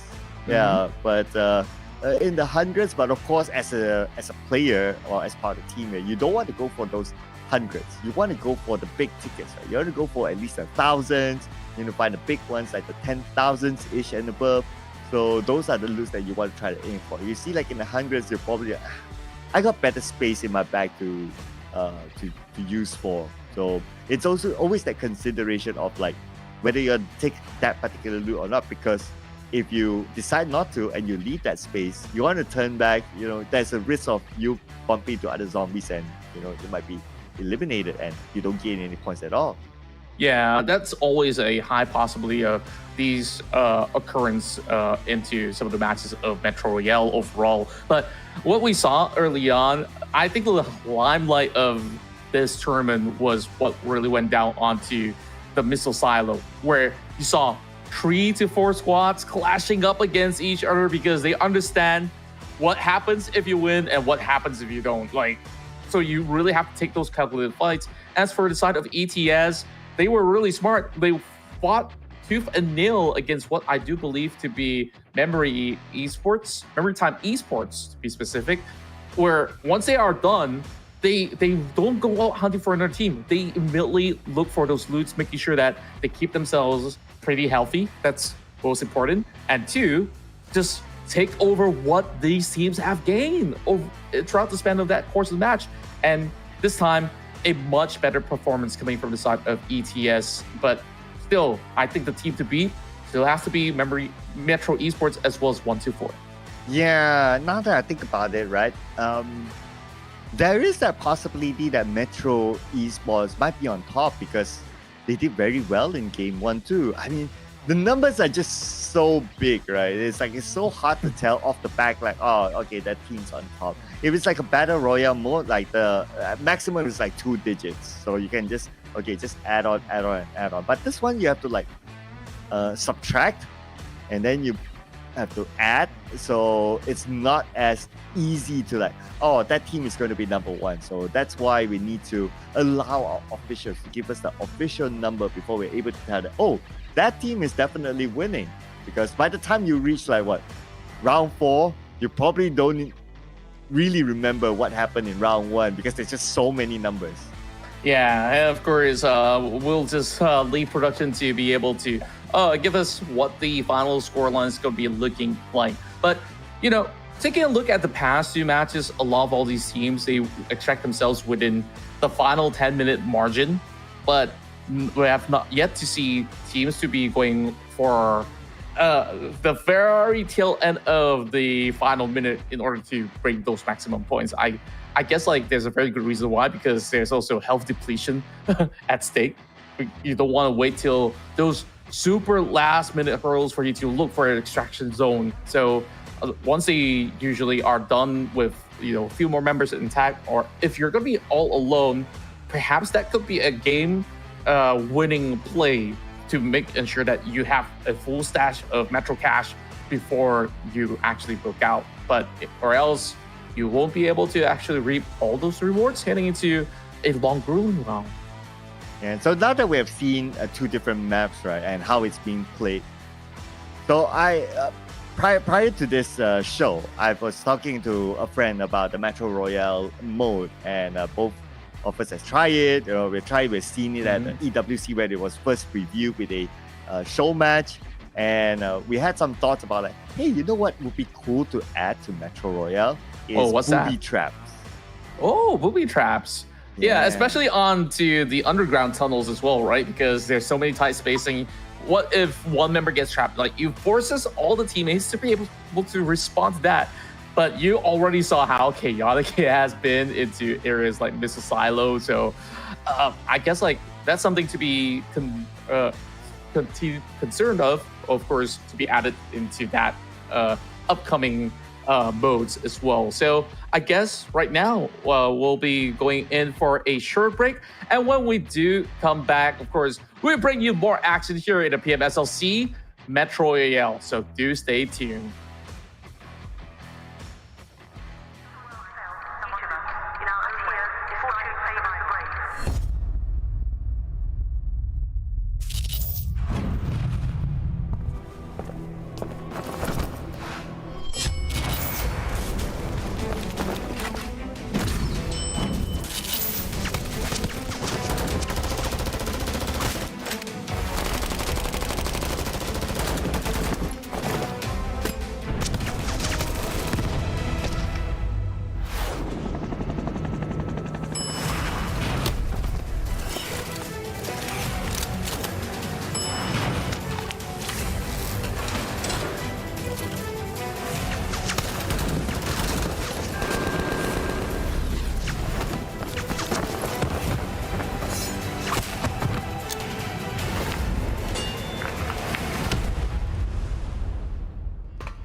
One indiscriminate day, the world was plunged into catastrophe. People were forced underground and had to rely on the vast subway system to survive. This is how the story of Metro Royale begins. And so, welcome. After the catastrophe, the world was changed forever. New buildings popped up all over the surface, and a myriad of factions no one had ever heard of before sprung forth. The world underground kept developing, growing increasingly complex even as danger lurked in every corner. Some areas even saw the arrival of never-before-seen monsters. To survive in this harsh environment, you must arm yourself and gear up, scour the world for supplies, and eliminate enemies for their loot. Then make your way to the return point and evacuate within the allotted time. After evacuating, you can exchange your on-hand supplies for wealth to purchase even more advanced weapons and equipment. Become even stronger. In times like these, people will do anything to gain an advantage. That's why, when you're out collecting supplies, besides looking out for the various factions, stay vigilant against other players' attacks. If you get eliminated, they'll be able to loot your supplies. However, don't be discouraged. In this place, you'll have like-minded comrades to support you. You will experience the hardships of growth together as you gradually transform into mighty heroes. Are you all ready to face this dangerous yet thrilling new world? Welcome to Metro Royale Rookie Manual. Today, we'll be introducing Metro Royale modes to help you get to know the features and gameplay of each mode. In Metro Royale, there are 4 modes: the basic map's basic mode and undercover mode, and the advanced map's advanced mode and assault mode. In basic mode, players can open crates or eliminate enemies in the map to get supplies and loot, then reach the return point to evacuate and take home the loot. Basic mode can be a great training ground to help players get familiar with the map environment and resource allocation. And if you don't evacuate safely, no need to worry. Although being eliminated in basic mode will cause your supplies and loot to be dropped, you won't lose your equipment. Activating undercover mode requires an undercover agent ID. Players don't need to bring their own equipment, as they will be undercover and disguised as bandits in the map. Bandits in the map won't initiate attacks on players. This allows players to freely travel between different areas, open crates to collect supplies, without bandits getting in your way. But if players actively attack and eliminate a bandit, their identity will be exposed. Do keep in mind that undercover equipment is weak, so stay vigilant against other players. Activating advanced maps requires a certain loadout value. Compared to basic maps, advanced maps are more abundant in supplies and have more diverse gameplay. Radiation zones can only be found in advanced maps and are full of supplies, which attracts lots of players. Many enemies are also stationed there, making for intense combat. Players eliminated in advanced mode have a certain probability of dropping their equipment, leading to high risk and high rewards. Activating assault mode also requires a certain loadout value. When entering assault mode, players don't need to bring their own equipment and will enter a match that is already underway with other players. Enemies in the map won't initiate attacks on players, but players that actively attack and eliminate them will have their identity exposed. Players eliminated in assault mode won't lose the equipment they had before the start of the match, and players who evacuate safely will obtain additional rewards. And since advanced maps are abundant in supplies, playing assault mode is a great opportunity to cash in on the low risk and high reward. That's it for the 4 Metro Royale modes. Choose the mode that best suits you and enjoy the fun of different modes.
One indiscriminate day, the world was plunged into catastrophe. People were forced underground and had to rely on the vast subway system to survive. This is how the story of Metro Royale begins. And so, welcome. After the catastrophe, the world was changed forever. New buildings popped up all over the surface, and a myriad of factions no one had ever heard of before sprung forth. The world underground kept developing, growing increasingly complex even as danger lurked in every corner. Some areas even saw the arrival of never-before-seen monsters. To survive in this harsh environment, you must arm yourself and gear up, scour the world for supplies, and eliminate enemies or their loot. Then make your way to the return point and evacuate within the allotted time. After evacuating, you can exchange your on-hand supplies for wealth to purchase even more advanced weapons and equipment. Become even stronger. In times like these, people will do anything to gain an advantage. That's why, when you're out collecting supplies, besides looking out for the various factions, stay vigilant against other players' attacks. If you get eliminated, they'll be able to loot your supplies. However, don't be discouraged. In this place, you'll have like-minded comrades to support you. You will experience the hardships of growth together as you gradually transform into mighty heroes. Are you all ready to face this dangerous yet thrilling new world? Welcome to Metro Royale Rookie Manual. Today, we'll be introducing Metro Royale modes to help you get to know the features and gameplay of each mode. In Metro Royale, there are 4 modes: the Basic Maps Basic Mode and Undercover Mode, and the Advanced Maps Advanced Mode and Assault Mode. In Basic Mode, players can open crates or eliminate enemies in the map to get supplies and loot, then reach the return point to evacuate and take home the loot. Basic Mode can be a great training ground to help players get familiar with the map environment and resource allocation. And if you don't evacuate safely, no need to worry. Although being eliminated in Basic Mode will cause your supplies and loot to be dropped, you won't lose your equipment. Activating Undercover Mode requires an Undercover Agent ID. Players don't need to bring their own equipment, as they will be undercover and disguised as bandits in the map. Bandits in the map won't initiate attacks on players. This allows players to freely travel between different areas, open crates to collect supplies, without bandits getting in your way. But if players actively attack and eliminate a bandit, their identity will be exposed. Do keep in mind that undercover equipment is weak, so stay vigilant against other players. Activating advanced maps requires a certain loadout value. Compared to basic maps, advanced maps are more abundant in supplies and have more diverse gameplay. Radiation zones can only be found in advanced maps and are full of supplies, which attracts lots of players. Many enemies are also stationed there, making for intense combat. Players eliminated in advanced mode have a certain probability of dropping their equipment, leading to high risk and high rewards. Activating Assault Mode also requires a certain loadout value. When entering Assault Mode, players don't need to bring their own equipment and will enter a match that is already underway with other players. Enemies in the map won't initiate attacks on players, but players that actively attack and eliminate them will have their identity exposed. Players eliminated in Assault Mode won't lose the equipment they had before the start of the match, and players who evacuate safely will obtain additional rewards. And since advanced maps are abundant in supplies, playing Assault Mode is a great opportunity to cash in on the low risk and high reward. That's it for the 4 Metro Royale modes. Choose the mode that best suits you and enjoy the fun of different modes.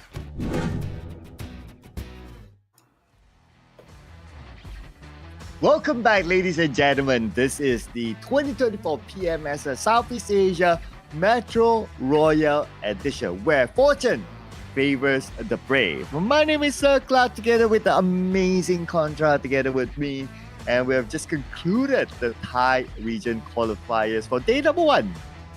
That's right. And of course, you guys must be eager to find out who stashed the most points coming into round 2. Of course, we also want to inform that there are certain rules that are also implemented into the esports mode of Metro Royale, where you must extract yourself within the time frame of 20 minutes, or else Anything after 20 minutes will not earn any points. Would you like to break the news here, Sir Cloud? Because we got a little bit of update of what really happened in round 2. Yeah, so in case you just joined us, in round number 2, 1, 2, 4, they were the last team to extract, and they got about 7 million with 8 eliminations. So that's pretty hefty amount there. Unfortunately, because they extracted above 20 minutes, those points will not be counted, and that will mean that they are still at 0 points.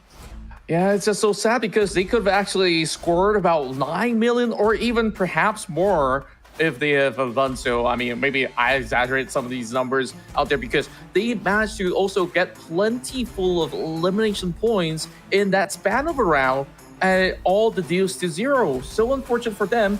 Meanwhile, Metro Esports is still leading the charge with 6.5 mil.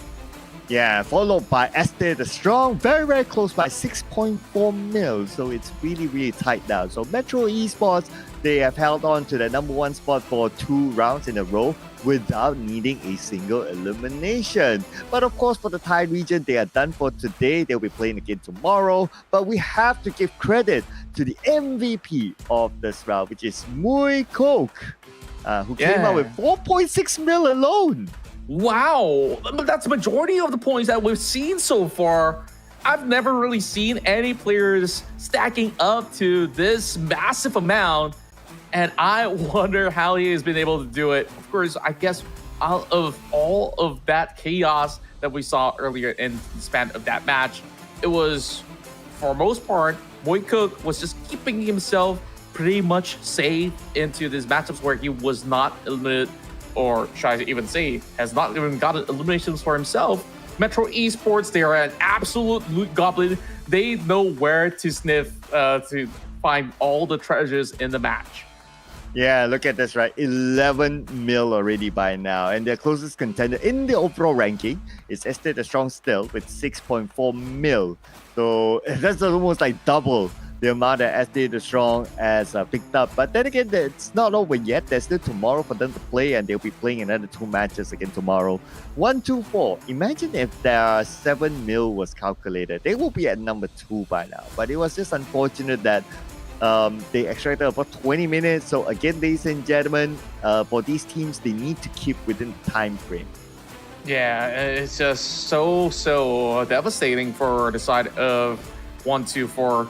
But at the very least, they have managed to at least score quite a number of significant points coming into their very first match. And of course, with that being said, the Thai qualifiers will continue tomorrow on day 2. Meanwhile, right now, we'll go back into Zombie Uprising as we will see the Indonesians take part. And I wonder how different will they actually play out this match, because of course, from the side of the Thai region, we have seen that they are ultra aggressive when it comes down to how they actually play out their matches. But before we even get to that, you guys can also get treasures for yourself too, and also a whole lot of loot that is for you to gain here in the Airdrop Carnival Pirate Bash. Yes, in which this is one of the latest addition to the classic game mode. And if you join this during the Airdrop Carnival, you can get a daily rating protection for 2 matches. Wow, so you don't need to worry about your rank scene dropping. And also, don't forget to get into the game, because it's only available. Don't forget to get into the game from August 16 to 18 to open your airdrop crate for something special inside of the game itself. Yep, and on top of that, there's also another exclusive for you guys to check out, and that is the Galadriel X-Suit and Advanced Upgradable MG Tree, available until the 13th of August. So, with that being said, you can play any game mode to get Cherry Blossom tokens and make wishes for exclusive treasures. So make sure you join the event and unlock all the coupons and limited outfits, because it's only available for a few days more. Yeah, up until the 13th of August, ladies and gentlemen, to be exact. So don't forget to grab it right now. So we'll be jumping onto our next region, which is the Indonesian region, and we are still trying to shape up the meta. We might see something different that comes out of the Indonesian region. But what we did learn from the Thai region is that you don't really need eliminations in order to be at the top. So for the Indonesians, they probably had the time to watch this live stream before it's their turn. maybe they learn a thing or two, and maybe that will be applied to all 6 teams from the Indonesian region.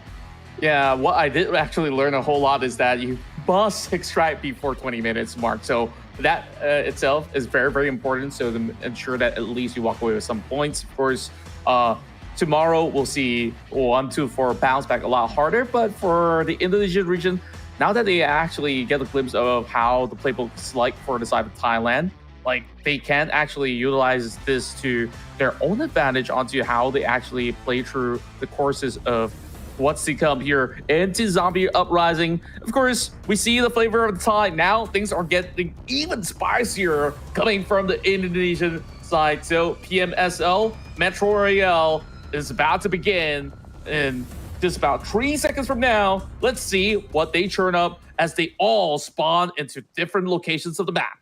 Yeah, though Playbook Esports, they are not playing here today at least. Well, looking at their drops, everyone's taking pretty much their own corner, and they're quite spread out between each other. Now, again, the strategy is if you are in a mood of taking fights, all you need to do is just rotate to your side, and you could potentially meet up with your opponents. But if you're not in the mood for that, then you can either kind of take your time, get to the nearest town, be there for a little bit more, and then you go on to the next checkpoint. But that also means that you might lose out on potential high value loots at high value places. So it's a choice that teams need to make. Fair enough. Once again, as we iterated, high risk, high reward is the name of the game. And I guess like there are also those that can just slowly lurk around, find all of the stashes of loot as quickly as possible. FLS immediately goes underground in order to get all the loot that they could basically find, as we will be seeing them going on the full course.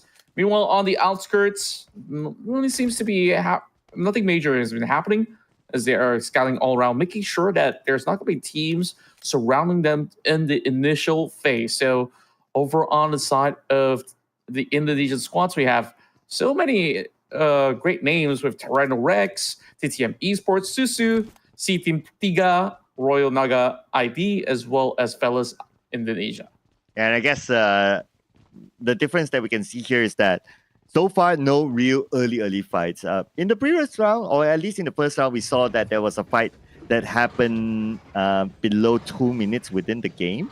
But I guess this is the advantage of you being able to watch how other teams play it and probably like prepare yourself to like, okay, maybe that's the best, most efficient way of playing this game. Hence, we don't see these teams taking early fights with each other. If we do see early fights, it will probably happen when teams get desperate to try to catch up. Yeah, probably a little bit later on. Meanwhile, we're already seeing a little bit of a haul coming through for the side of Rex at the moment. Tyranno Rex starting strong over on the side of school, dealing with a bunch of zombies already. Oh, let's see if they'll be able to actually turn something up here, especially having a boss battle already up into the span of a minute. Oh, okay. So they got the weak point of the boss. Okay, so there's a game tip here. Zombie pods will spawn on the map and release a powerful boss zombie. So we just saw that earlier on. But looks like another team here, Team 3, is having trouble with a lot of zombies in this tunnel. Yeah, meanwhile, underground, Susu is also having a situation where Papa is setting up those Molotovs, clearing up some of all these space. It's always so tight over onto the course of the mining grounds. And it seems like there is also another squad not too far off. So we might actually see a full commitment of a battle taking place. Oh, this is going to be a little bit difficult for them to actually navigate their way through these passages of the underground. Oh man, I mean, there's limited amount of space, and they seem to be spending a lot of time here. So that also means that opportunity for them to loot is just going away from them. Okay, not only that, right? There's another team close by. C Team 3 is across them. So maybe C Team 3 is pinning them down from the exit that they would have wanted to go. So now they have to come up with a plan B. Yeah, it seems to be the case. They don't want to be sandwiched in between. So either ways, it seems like the squad is going to be in for a battle in regardless of the situation. For now, fellas, caught in between, I must say.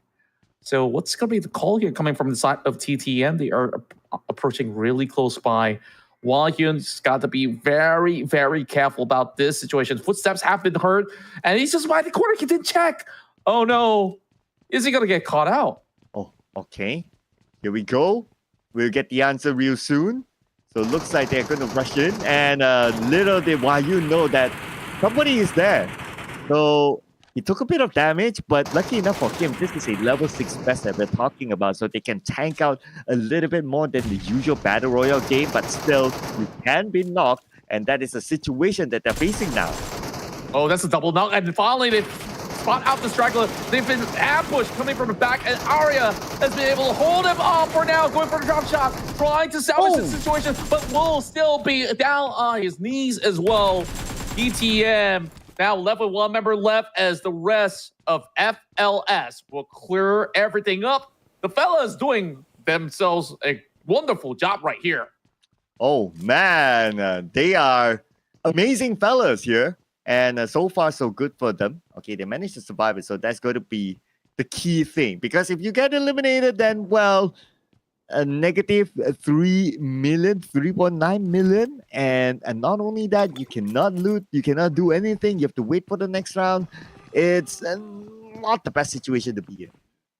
But what a flank setup that was, right? Who would have suspected somebody to be lurking around that form of a tight corner of a space? Like, that's barely even like blocks of wood that he's hiding over. And somehow nobody actually checked. And it was disciplined enough to wait it out. And now I believe that fellas have their presence known already. So that has alerted the rest of Susu to try to partake in this upcoming battle. Yeah, and so let's see how will this battle end up. Will it end up in a truce? Or will they continue to fight? Now, let's not forget as well that the time is running out there. They only have 20 minutes. So on our screen, if you see the timer on your top right, it goes to 10 minutes. That's it. Because we're counting backwards from 30. And Contra definitely knows how to count. Oh, yeah. That we can make do with that. So that will mean that there's about 13 minutes left on the clock. Pram, though, keeping an eye out. Whereas the rest of fellas, they're definitely not just happy with these 3 elimination points.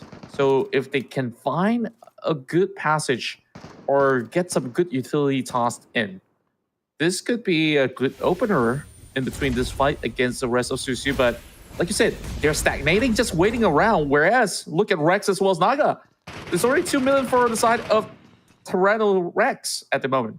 I know, right? For Rex, they'll be like, oh, you guys want to fight? Go ahead. While we go around the map, loot. Same goes for Naga. They're very happy looting. It's like, you guys hold each other off while we gain points elsewhere.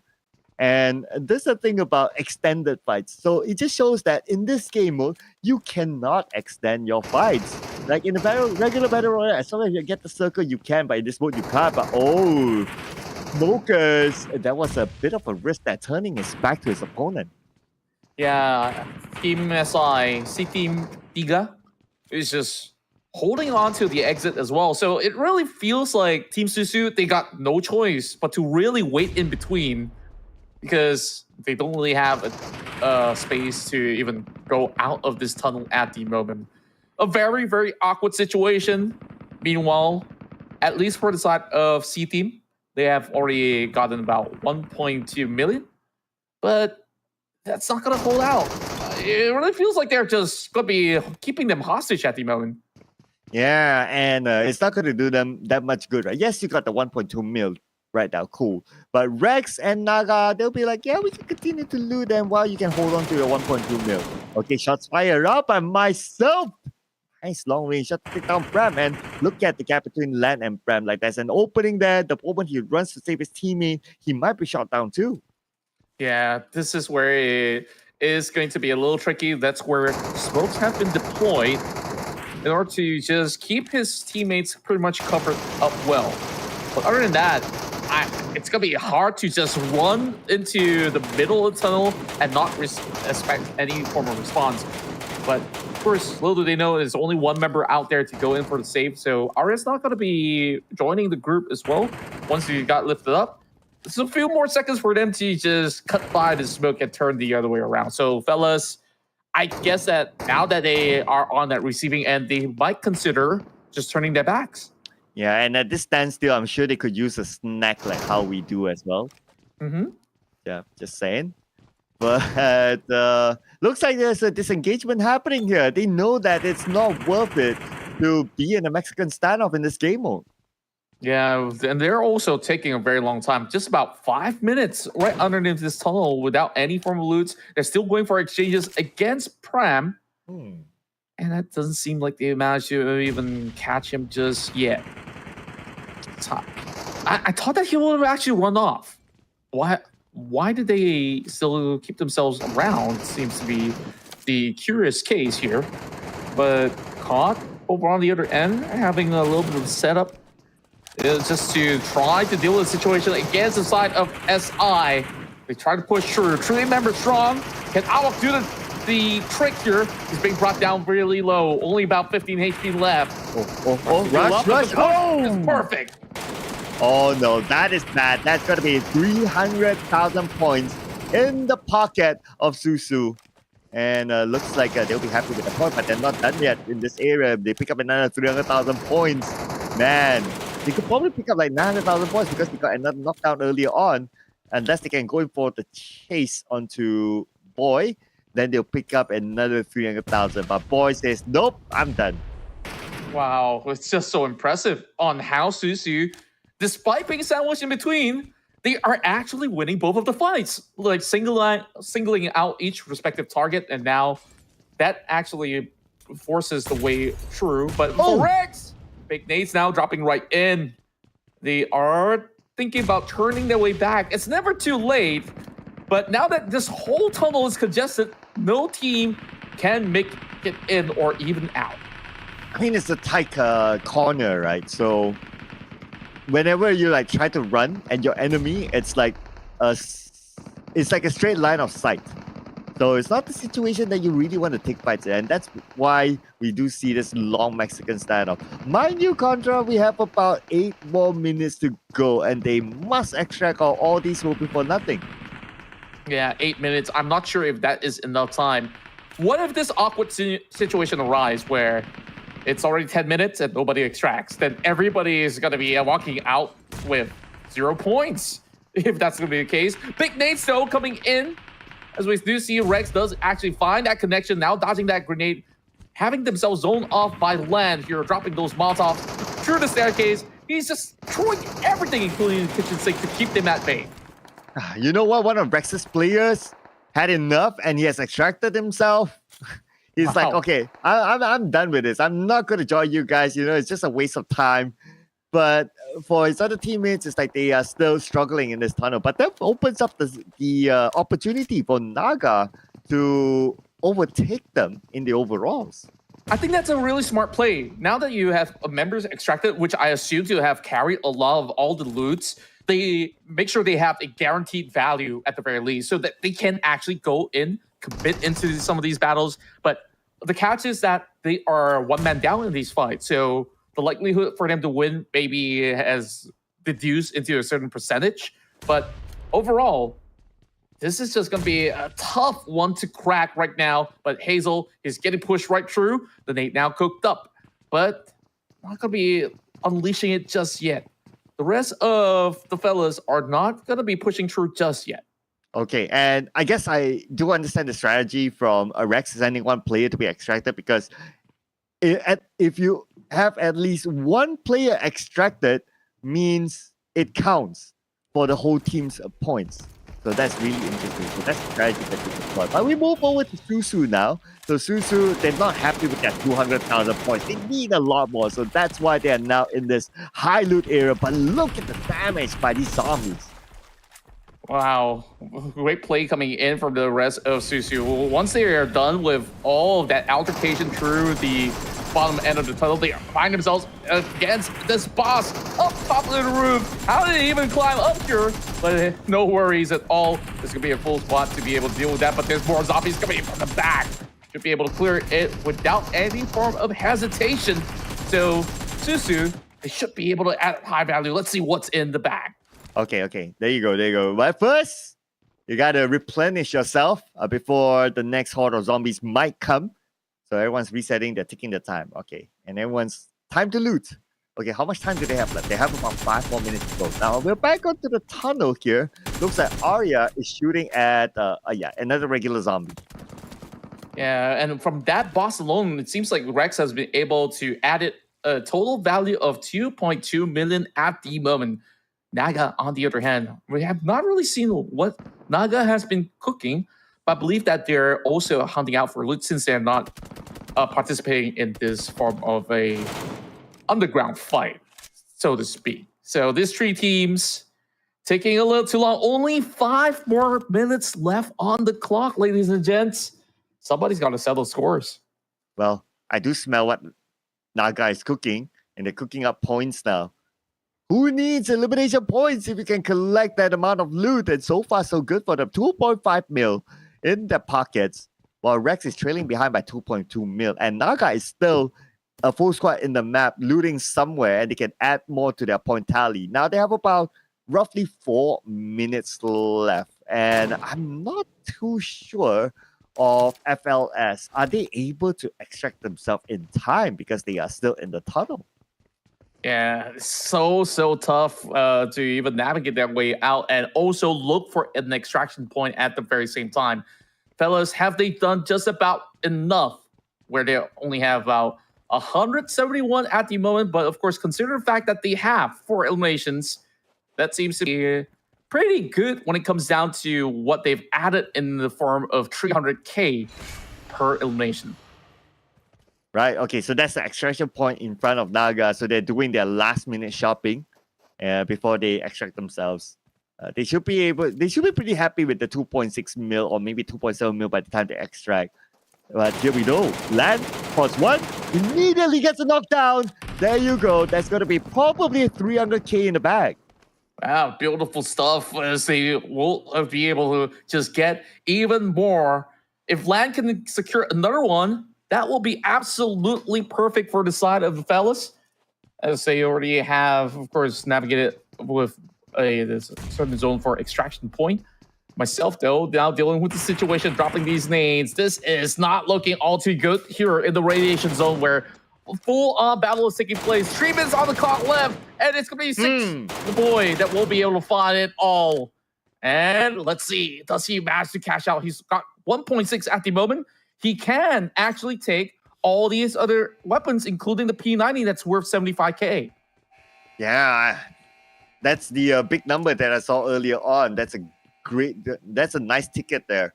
But now we are back onto FLS, so it looks like they have company around this area, and everybody wants to have a piece of this high loot area, the radiation area. But we do see an extraction happening, and that's probably going to be one of the other teams.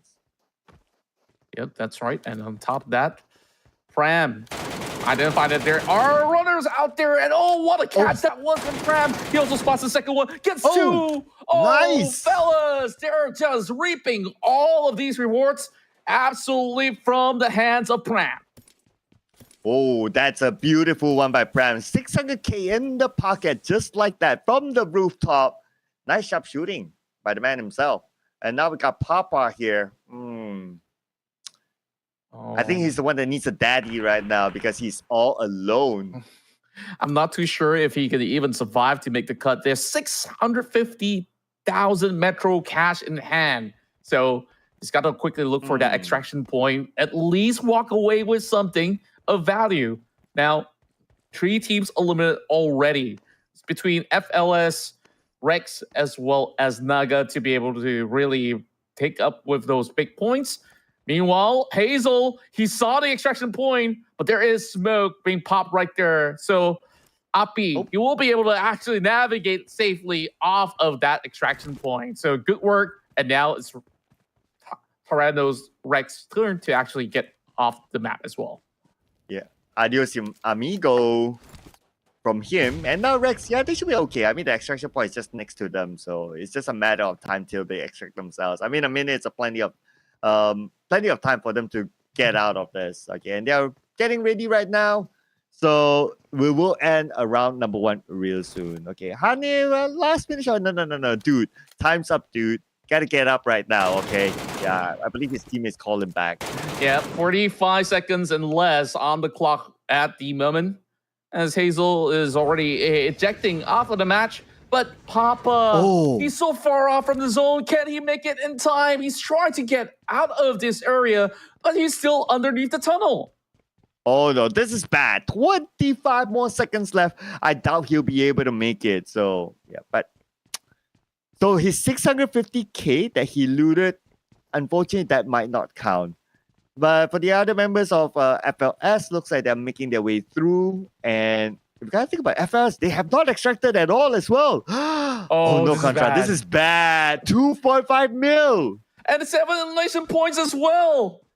They could have overtaken Naga because Naga did not have an extraction. But we have Arya. Arya could be the only hope left. Is there enough time on the clock right now? He's got to make it out.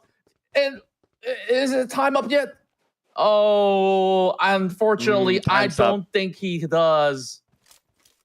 Yep. So the benchmark is 10 minutes left. You see 9 minutes, that's it. So FLS, as much work as they have done with the 7 eliminations at 2.5k, unfortunately, they will not gain anything this round. So you got to keep to your time, ladies and gentlemen. Punctuality is everything. It indeed is everything right here. FLS have done so well. And we saw coming into the radiation zone, they absolutely dominated. They even took out Susu into so many of all these instances that they were supposed to get out, bagging with even 7 elimination points. Papa is also late to the party, so I believe that will only mean that there is one team that will secure plenty full of points, and that will be Naga to be topping the charts. So FLS, they are one of the teams that got locked in on the underground fight. And they spent so much time there. Great. They got 7 eliminations. Amazing. But maybe because they spent so much time there and they wanted to continue to loot elsewhere, they forgot about the timer and all those points don't mean anything. Man, that is just heartbreaking. It is heartbreaking. It wasn't the first instance that has happened throughout the tournament. I mean, the Thai region also have had a very similar case where you have a very well-performing team, but they did not manage to eject into their aircraft in time. So I guess this is lesson learned where you got to also handle time management on top of survival, on top of fighting with other teams, as well as looting up. It's actually very, very difficult if you really consider all the factors involved. I guess the pressure is absolutely on in this next match. Now, I want to check out the stats later on, right, to see whether the top team gained any elimination points. I kind of doubt so. It felt that FLS scored all the eliminations that they could get, and nobody else really scored any other eliminations. So if that is true, then potentially the top team here did not score any eliminations. So are we saying here again that the meta is avoid all fights at cost, focus on the loot? Yeah, I think this has been the best way to go around, where you take the least amount of risk and you just basically stash whatever Metro cache you can find all across the map, because it's not only one portion of the map that you can find it. Sure, there are high value loots into central areas of play, but is it exactly worth it to be putting yourself into that sticky situation like what you saw in the tunnel? Yeah, so this is where other teams, or I would say in preparation for the next round, or even the Malaysian region, they'll be watching these two sets of regions going at each other. And I'm pretty sure by the time, okay, I wouldn't say I'm pretty sure, but likely by the time we reach the Malaysian region, they'll be like, okay guys, they've proven it to us.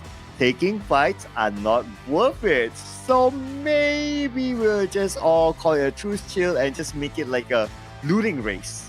Yeah, I guess if you want to take that fight, you got to take it late, because that's where you understand that your opponents have already looted up. So that is that perfect time for you to strike. Because even if you eliminate somebody super early on, what is there to take? There's barely any loot that's actually worth risking your life for, other than, you know, securing that 300k. Because by doing so, you will be able to reap so much more. Because who knows, if you catch even that one person in that late game, he could be holding more than 2 million in the bag. Yeah, you're right. You catch that one person who has 2 million in the bag, you take his 2 million, you extract in time, bang. That would be pretty cool. Although, of course, as a player, you wouldn't know how much they're carrying. You just need to like Try. do whatever it takes. Yeah, you just try, right? But you know, I'm all in for this strategy of like trying to camp out at maybe a regular extraction points and try to shoot whoever who is there. But of course, maybe like you don't really know what is the pattern or where's the regular extraction point yet, because this game is still new. But if you see a pattern and you're like, okay, that's the extraction point that everybody normally goes, you can then try to stop whoever who wants to take the extraction. Sounds pretty nice. Yeah. You know, early on, I was asking that question, like, oh, what if they let the timer run out to 0? Like, now that with this rule being implemented, it makes so much more sense, because with the added pressure of a limited time, you will need to decide what exactly will be your game plan moving into each respective matchup. Like, you also have to segregate the tasks. I mean, you got 4 members, right? Like, you can send somebody on to a treasure hunt, and then you have maybe 2 people fighting the boss, and another one trying to look out for certain points to either pick off or even maybe extract at the very same time. So there's multiple alternatives other than, you know, playing it just like how a normal battle royale round would be like. Yeah, I know, right? So the meta is still being discovered, I believe, but it does seem to shift towards like, okay, we play it safe, we focus on the loot. Or maybe some of these teams are still experimenting, because it's still experimentation. Okay, what if we're able to wipe out like 2 teams, 3 teams, and then we go for the extraction? Would it be worthwhile? Maybe. I mean, it's still arguable, right? Because it's still shaping the meta. But let's check out the points from the previous round. It is round number 1 of the Indonesia region, and a Royal Naga ID is on top. Oh, beautiful work being displayed by the side of Royal Naga overall, where, like you said, it seems to be the ones that did not participate in the fights to be able to just churn up with very massive results out here with 2.8, and just a couple 100,000 shy is Serrano Rex at number 2 with 2.4 mil. C Team 3 gets to actually walk out with 2 elimination points, and that totals up to 600k. Unfortunately for Susu, they were supposed to actually bank out with about 2.5 million at the very least. They were too late to just extract out of that match. Yeah, and Peddler's ID, unfortunately, even though they scored like 7 eliminations and they got a decent amount of loot, but because they did not extract themselves within the 20-minute time frame, it's 0 points for them in this round. So yeah, if not, they would have been like maybe at least top 3 for sure, because for sure they have collected more points than C Team Liga. That's right. And with that said, like, they once again will need to go back on the drawing board and see a whole lot more. But it's Naga Api coming in from our winning team with a total of 874,000 in this span of a match. Yeah, so congratulations to our MVP this time. We have seen bigger numbers in the millions. So 874, I'm sure we'll see bigger numbers later on. But then again, it is the first round at this stage for them. They're probably still warming up to the game. So, and after this, we will be coming to the second map, which is Arctic Base in our game number 2 of the Indonesia Qualifiers region, day number 1. So what would you expect to see coming into game number 2? I will expect to see major improvements coming in from those that did not manage to score any points at all. So Falcons wise, I mean, or should I say the side of Fella's ID, they definitely do look really good. But you know what looks even better? If you do have some of all these great exclusive loots coming in with the Airdrop Carnival Power Bash, you can have a whole lot of great day. Yeah, have a great day, they say. I really love the pun there. I see what you did there. PUBG Mobile, I see what you did there. I love it. I love the pun. So this is where you can explore the Ocean Odyssey new theme area called the Pirates Woody Island. So check it out inside your classic game, ladies and gentlemen. But you can also check this out inside the game, which is the Galleria X Suit. And also the advanced upgradable MG3 that's currently available right now for a limited amount of time until the 13th of August only. And I must say, I really love that helmet. Yeah, I just love how it kind of is like a golden samurai as well. So it is a little bougie and also very traditional at the very same time. Like I just love like this Japanese folklore team as well. Like, I mean, some say it's folklore, but it's also part of their history as well. Now, of course, Galadriel's X-Suit is only available till the 13th, so you only got a couple days to be able to snag that. So make sure you do so as we prepare ourselves for our second matchup in this Indonesia qualifiers. You know, it was heartbreaking. Teams might need to recover from a very devastating blow, such as Fellas ID was done exceptional. Now, this team definitely shows that they can actually take fights. They can also have that party into loot. If they manage their time just a little bit more efficient, that would be great. But I guess that circumstance, like you said, being stuck under the tunnel in between sandwich, and there's just not much opportunities for them to get that clean escape route for them to efficiently loot. Yeah, and they missed the timer by like what, a minute or two? That was Almost. so close. Yeah, it was so close. If only like they communicated better and remind each other that, hey guys, we have like, you know, X amount of time left, let's start going. And you kind of anticipate the distance between you and also the extraction point, then yeah, at least they would have kept the points. But yeah, it's unfortunate. And what makes it even tighter is that we're only looking for one team from each region to qualify onto the next round. So they have 3 more rounds to go for them to make amends. Yeah, it's pretty grueling, but it is definitely a tight race for Royal Naga, because once they were ejecting out, like there's only a couple of 100,000s that really differentiate number 1 as well as number 2. So in the next round, we'll keep up to speed whether or not can the rest of the pack actually catch up, because even in these couple of matches that we've seen coming from the Thai region, if you get a really good round, you can get like what, perhaps more than even 5 million. So that is something that I want to see if teams are able to do.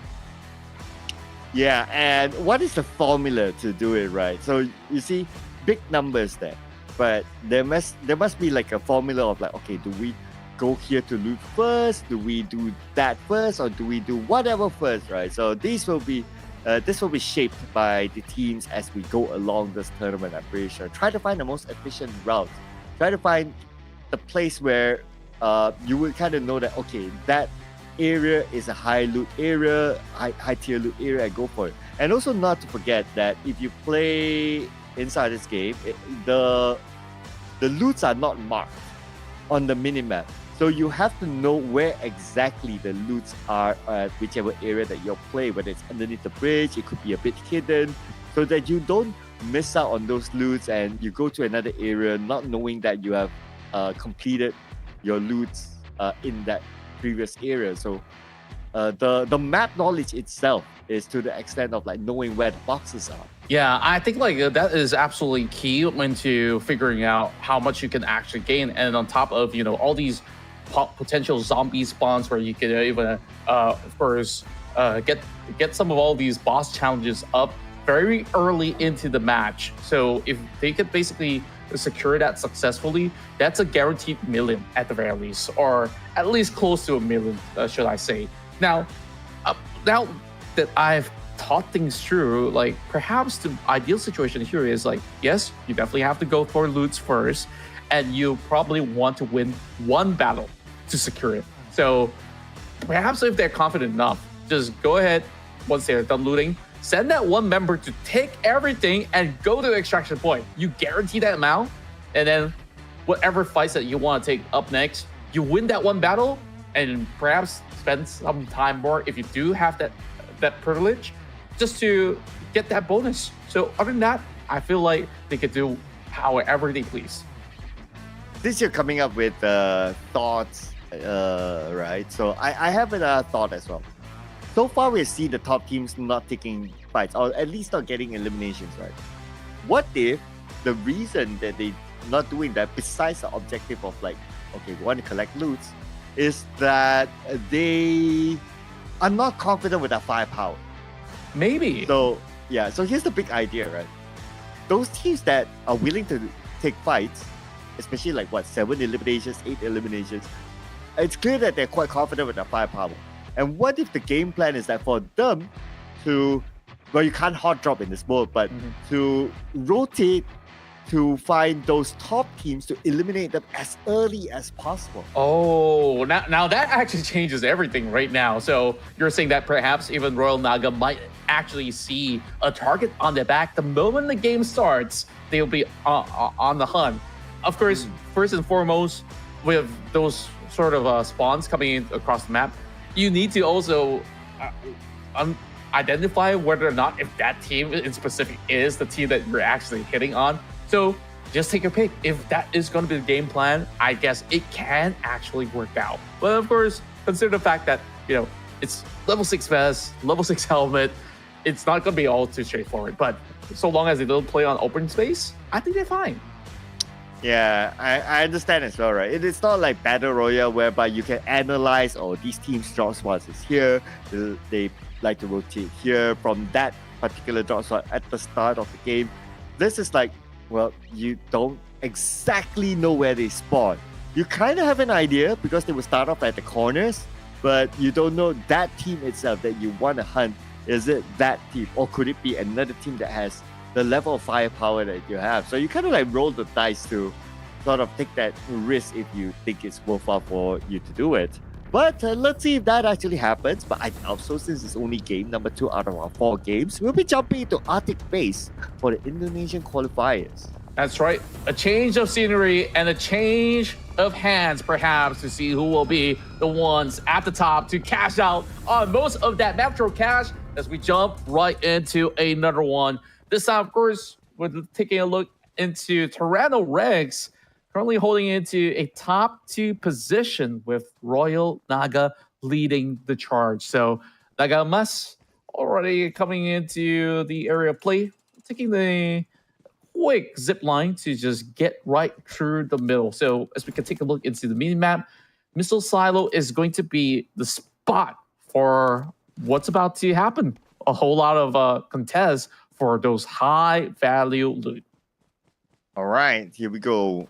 Missile Silo, earlier on we saw with the Thai region, we got like 4 teams fought it out inside of Missile Silo. We might see it again because I can see that these teams, they are somewhat heading towards the direction, especially for the teams up north. So they're pretty interesting to see if they actually end up there. So if that happens again, then, well, this could be another either Mexican stand-up or it's a quick round because the fact that they eliminate each other. Yeah, and on top of that, you take a look into the mini-map, both fellas as well as Susu, they're in the tunnels again. So who knows? It might just be episode 2 of just locking each other out inside of the area of play. And there's just getting a perfect bird's eye view against each other. Immediately you see them turning tails and run. Oh boy, it seems like history is about to repeat itself, but they are a lot wiser this time to not go in for the full challenge. Yeah, they learned from the previous round. It's not going to be worthwhile for them to lock themselves in a Mexican stand-up. So, as they say in Malaysia, Tiao Lu. All right, so they, basically they move away. Yeah, if I were to translate that. But here's another game tip here. Explore the underground for loots and shortcuts to certain areas of the map. Ooh, this will save some time. Yeah, and of course, we already have these 2 teams here exploring out and about, but Armstrong absolutely flexing in this one as they will try to eliminate all these mobs coming in their way. Now, that is going to be a gold yellow box. I believe that to be still some high value items that will be in the back for the side of Team SI. Stacking up to 300k at the moment. Meanwhile, FLS is the one that is having the most at the moment. Yeah, let's remember that the FLS, they extracted late the previous round. So this is the round that they need to make up for it. But don't happen. Other teams are close by. Rex is here as well.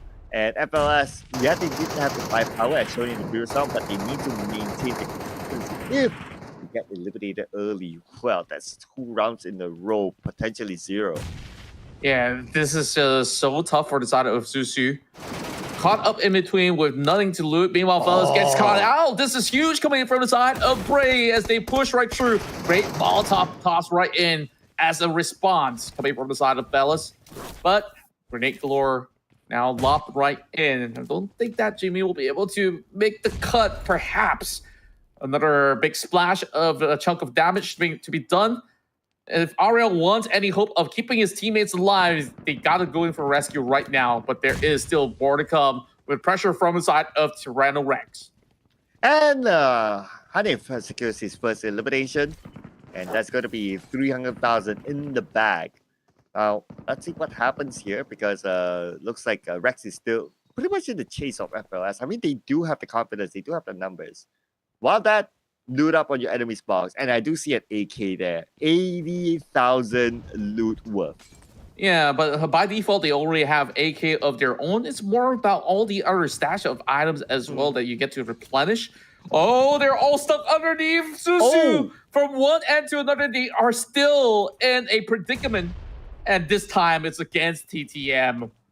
I just feel like this team just have the worst of luck possible. I know, right? I mean, now stuck in the pickle. So it's going to be pretty hard for them to get out of this. But let's see here. We do have probably, I don't know. Okay, I don't know how they're going to get out of this for now. It's like they need to take the fight head on. But for you to be in this sort of a situation, if you come up, then, you know, you're going to show yourself head first. But at least they have some space to play with in the underground area. They absolutely do. But do they have enough loots? Probably not. Perhaps the game plan here is to just wait maybe about 3 minutes of not doing all too much and then hoping for other teams to waste their time as well, knowing that there's nothing for them to take and they have already expended a lot of resources. That's where you can either, 1, strike them, or 2, walk out safely. Well, I wonder how safe they can walk out, you know, in case there's like other teams close by, since there's a high tier loot area. But now Smokers, he's going to put that brave move to show himself up just to be knocked down back again. Yeah, he didn't really carry his weapon with him. He took it out very late in that skirmish. Meanwhile, Wayun just getting a little bit more cover. Naga Amas holding from the top side. This is just a power play going on. There's just not going to be any form of a refuge where Susu can actually walk away scot-free. So maybe turning the other way around isn't a bad idea after all. Yeah, I know, right? And the timer is running out, though. So they have about 14 more minutes to go before the timer runs out. Again, what we learned from the previous round is that if you're locked in with the Mexican standoff, it doesn't really help either side. Not at all. But at the very least, this is going to be Naga, which have banked in huge amounts coming in from the past matchup. But this time they are taking a very different approach. They might have heard us say, hey, maybe we don't have enough firepower. They actually do have a whole lot. But it's actually TTM that is going to be going for that form of push with that 5 mil already in the bag. So they are happy with where they're currently sitting at. Yeah. Well, TTM, they're not involved with these fights. Oh, they are. Apologies there. Because of the player named Naga. But anyway, right now TTM trying to pick up a few more points here. But 5 million, is it going to be enough, or will it be better if they go somewhere else and loot? I'm not too sure about that because it will also depend on what other teams do as well by the end of the day. Yeah, and I guess the closest competitor right now is going to be Fellas, who have already lost 1 member. So that means 1 less back to carry out of that match. So would it be safe enough? I guess that TTM could still spend about 5 more minutes to go in for their last-ditch effort and start to look outside of the player area. Then they will be absolutely rewarded. Now, Fellas, I believe they are losing a lot of all these cash, as there is going to be a boss that will be fighting up against. Well, not exactly to be too challenging for the side of the Nagas to take down. Yeah, so there you go. Looks like they left that area. But look who's in this area. So we do have Susu together with Rex. Now, Susu is at a deficit after their one elimination. Negative 800. So they need to find loots in order for them to at least get back to a positive. But it's not only getting back into a near positive. They have to chase the points at the top because, again, only the top team will move on to the next round. Yep, and here we have a brawl going on. Tempe Basa and the rest of Susu still going at it. Perhaps their game plan right now, they know it is a little too late, so why not challenge the team? And if we win, we get everything on the line. That nade was a little too close, though. Slight little damage being done towards the side of Han, but other than that, not too difficult for them to navigate around. For a moment, I thought that was Zuxi, but that's Zaxi. Must be inspired by. I wonder there's a Lexi. Okay, I try. As his twin brother. But I guess not. But anyway, Rex right now, 3.4 million, and they're looking to gain eliminations out of Susu, and they're surrounding Susu. Okay, here we go. 11 more minutes, they could probably do it. Here goes a full brawl on. Immediately catches onto the Basa, but over the corner, he didn't check. Papa creates back, and he goes down, but not without a fight coming in for the rest of the Rex as well. Oh man, but the elimination still happens. So Rex still lost that one player though. It's a bit unfortunate that actually happened. But anyway, overall, Rex still won this fight, and now they have the time to loot up their opponent's boxes. Yeah, and out of that last-ditch effort, they now add to the 2.6 mark. Not too shabby after all, but to chase up against the fellas as well as TTM, it's going to be a tough ordeal. Fellas, they did exceptionally well the past round. It's just unfortunate that they didn't manage to catch out in time. Now there's only about 10 more minutes on to what's left. So they can actually play around the outskirts, and they managed to see there is a medical supply crate that they could just add into their backs as well. So things seems to be looking to be pretty all right now that the fellas are nowhere in danger. Well, looks like now we are, at least the fellas, they are doing pretty well this time. So they could probably make up to whatever happened in the previous round, as long as they extract themselves within the time frame. And they have about 9 minutes to do so. As for Naga, well, looks like they are already done, and some of them are prepared to leave this area. But some of them are not. Imas from TTM now in a pickle with another team. Big nades now drop right in. And seems like it's going to be a very tough angle for the receiving end of Citiga. So let's see if there's going to be any form of response, because at the moment, only 1.7 million, the lowest that are surviving at the moment. So if they do win that trade, though, imagine how much they can get out of TTM. Oh yeah, I know, right? So this is the high risk, high reward part of the game, right? If you choose to lock in yourself in the fight. But Awok, he's done as well. Okay, asking for an extraction. So SI sends one up. But overall, SI right now, 1.7 mil. Not the best of numbers, but still, whatever happens, there's still tomorrow to go. Yeah, you can see they already have this plan overall. Each team now sends at least one member for the extraction, first and foremost, to guarantee a certain value. So now they can commit to that late game, playing with these three members. TTM's not doing so yet. They are still holding on to that 6 million at the moment.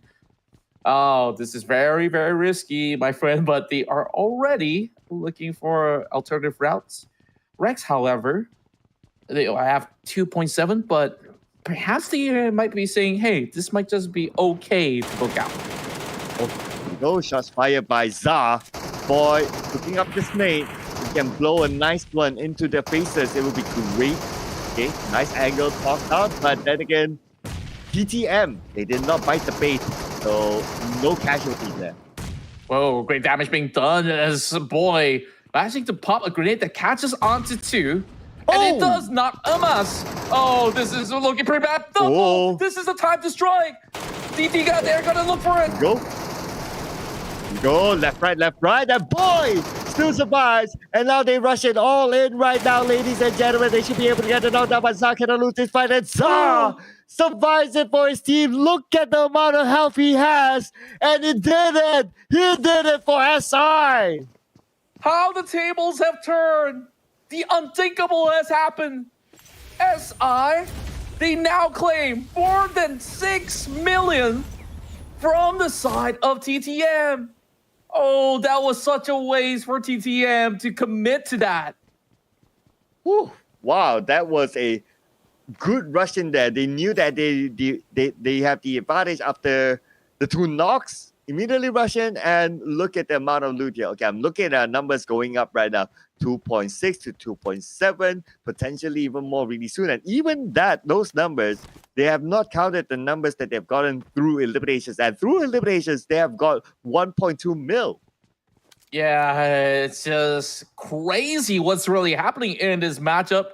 Absolutely do enjoy this Indonesian bout of an affair. As now you see Team SI at the top, defeating everybody out there with that I thought it was 6 million. Now it's 7 million on the block. Oh, wow. Ooh. I don't believe my eyes that this could ever happen to a team like TTM that has done so well in the early game. Yeah, I know, right? Man, they had a lot of loot onto them. And this is the thing, right? You had a lot of loot on you. You take that fight, you win, cool. But if you lose it, then all your loot could potentially go to your opponent. And if you add up all the numbers right now, SI has about 8 million plus. And not look at this contract. They also have 1 player extracted, meaning that their loots are already locked in irregardless. Yeah, and at least there was a little something in return for them in order to at least get out of the matchup. But yeah, we can only feel for some of these guys out here. Susu, I guess they were really put into a very difficult spot overall into this entire lobby.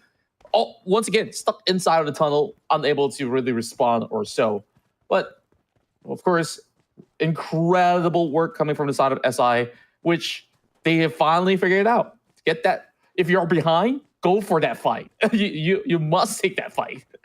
Yeah, it's like you have to take that risk, right? If not, the gap will become bigger and bigger. So great work by them. Man, that is so good. Okay, now it's more of like how much they can maintain even tomorrow. Assuming that they extract themselves nice and safe. They don't lose out their loot to anyone else, though. That could potentially still happen with the other 3 remaining teams in the map still. Yeah, only 4 minutes to go before they go directly into the aircraft. So I believe that every team, their focus point right now is to journey their way through those tunnels if they're inside to get out of here. SI, there's no time to loot up anymore. You gotta go for that extraction point. But are they a little too far away? That's what we want to find out. Meanwhile, Armstrong, you might run right into Meepo now. This is going to be bad news. So from what I saw from Meepo's side, I think that was about 500,000 in their sense. Perhaps so. But here goes 2.7 in API. Oh, but look at this, right? Naga themselves, 7.2. They're not too far away for SI, and they don't need the elimination, so they didn't really need to put themselves at risk, but yet they still able to collect that amount of points. But speaking about points collected, so we have about 3 more minutes to go. Now only Rex have not had at least 1 representative who has been extracted. Yeah, for Rex, I gotta see where exactly they are at the moment because I haven't really spot them out just yet. They don't want to commit into the same ordeal like how some of the teams have not been able to cash out in that previous run. But for the side of SI, they will find themselves 7.5k richer. And remember this, there's even 1.2 mil from eliminations alone for the side of C Team Diga. There you go. Oh. SI, Oh, they're out. Oh, is that? Okay. Not too sure. But anyway, SI, what we're sure is that they have only one player left yet to be extracted. And Rex is going out as well. So all teams would at least have one representative extracted before the timer goes out. So I guess lesson learned, ladies and gentlemen. that's great. Massive improvements coming in out of all the teams out there. Of course, Susu, tough luck for today. We hope to actually see a whole lot more for tomorrow. 2 minutes left as we see the last hurdle coming in from the side of Armstrong. But I think that he's just making sure that he keeps the surrounding clear before ejecting out. So here we go. One of the teammates even left a smoke grenade if in the case anything happens at all. Yeah, I mean, you can't be too safe. But anyway, it will be not valuable anymore, right, to hold any of these utilities by the end of this round. So might as well just use it. And Pram is going to do the same. He's going to extract himself, the second last member in the map still for FLS. So FLS, they have one other player left. Api here, okay, he's being extracted too, so he'll be out. So Lan is on his way too. I mean, I would expect like right now, all these players, they will focus on the extraction and they will just, not do any last minute shopping because you have a minute left. Yeah, there's 2 extraction points for land to choose from. And of course, it seems like he has managed to conquer a whole lot of space for himself. 800K. Not too shabby of an effort coming over the side of the fellas, as this will be the final cash out coming in for FLS to secure a round. Now, there's about 30 over seconds on the clock. I believe that this is about time for everybody to just get right by. Now, here comes the rest of Tyranno Rex, as they will be able to please bank 3.4. Yeah, one more to go. Okay, Meepo. There you go. This is where you can flex your emotes, right? Meepo, let's go. Go time. Yep, there you go. He is out.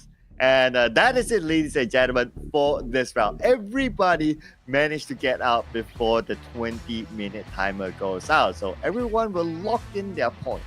Yeah, that was beautiful. And finally, we see super efficient gameplays coming from majority of the teams. And of course, there are still teams that has yet to really figure out the most efficient way to go. But I think that from the Indonesia region, they definitely have some really solid gameplay to offer all of us on how Metro Royale Esports is looking like here in this region. Yeah, so a bit of a different sort of feel and also a different meta that is shown. We still see, okay, when it comes to taking fights, at least these teams, at least in game number 2 that is, they take fights a little bit faster. I guess there's something that they learned from game number 1 is that you cannot be locked in with a Mexican standoff for too long, and not the points will just be, the gap points will just be big. But there's also a lot of value in case you get to eliminate a team that hold a lot of points. So we saw how the tides turned early on. Yeah, it definitely did. And it was just so tough of a pill to swallow for the side of TTM. They were really banking on hopes to really get out of that match safely, right? And then just like that, being caught into the fight underneath that tunnel when they were really looking for that exit plan, they just got absolutely gated. Yep. So gatekeeping can happen, and it was done by the team that had more loot, I would say. But just for them to lose that fight with the 2 nades, or 1 nade, or 1 nade with 2 knocks, or a couple of nades with 2 knocks, and that made them lost the entire plot. They got rushed in, and when they got eliminated, that's like 7 million gone just like that, and you got no loot out of that. I don't think they even got any elimination. So if that's going to be the case, then it's a 0-point round for them. Yeah, I guess like they really was aiming for just pure loot, no fights at all. And you can see the hesitancy to even commit to that battle. The moment that they actually see each other, they were the first to run. But even with sending that one person to hold out, it wasn't exactly enough, right? And when we take a look into how these upcoming games can actually be played, what if tomorrow, when we go back into this Indonesia qualifier, They go ahead, have their own safe loot, and then people just started to camp that tunnel heading into the late game so that it blocks that access for anybody to even get out to cash out. That could be a very sticky scenario that nobody wants to be in. It's like, either you give me your loot or you're not getting out alive. So what will you pick? What will you do if that's gonna happen? Oh man, I mean, it's so hard, right? Like, even for you to find an advantage to, like, okay, I toss a nade to try to knock down my opponents and get that level of advantage. It also depends on a lot of factors, like how they position themselves and all that. And let's not forget as well, nades are limited because they only start with a standard loadout. Everyone has the same loadout. So that means the nades are limited as well. They cannot just spam throw their nades hoping to land something. In order to answer your question, honestly, I don't know at this point. But if it was me playing, I think I'll be pretty comfortable with the strategy of just avoiding fights and just focusing on the loot for now. Yeah, that definitely would be the most ideal way to go about going unchallenged at all. But sometimes other teams tend to take the challenge to you. So, like, if I were to be a team that has this formula, like, you want to avoid risk at all costs, when you spot that somebody, run the other way around. Just don't even consider going anywhere close. Sure, throw your Molotovs, throw some of all these facts, keep them at bay, and then just make a dash for it. Like, when you lose that one member, don't even turn your back. Don't consider even trying to rescue him because it's not going to be worthwhile. Yeah, just like what Elsa would say, let it go. Just gotta let it go. But I had a new thought as well, right? So let's say, right, you become the team that just avoids fights and then you focus onto just looting, right? Like, you're not interested at all. What if, like, when you focus onto looting, but so happen like all those fights that happen and maybe like 2-3 teams are in the high loot area, like what we saw earlier on, and you're forced to loot at like the smaller areas that don't have high tier loot, would the value be able to catch up with teams who take that risk to go to the high tier loot area? It is really difficult to tell because you will have to spend a lot more time to match certain values, and perhaps you might not be even anywhere as close to what Team Tiga has managed to achieve in this matchup. Okay. Look at that. This is the record-breaking mark for the entire course of the evening. 8,775,575. Okay, now we're talking here, ladies and gentlemen. 4 eliminations in the process. So for 4 eliminations, they would have gotten 1.2 mil. So imagine if they did not have that 1.2 mil, Royal Naga ID would be above them. So they, at least for the 2 rounds that they have played, they have found some form of balance in a particular round.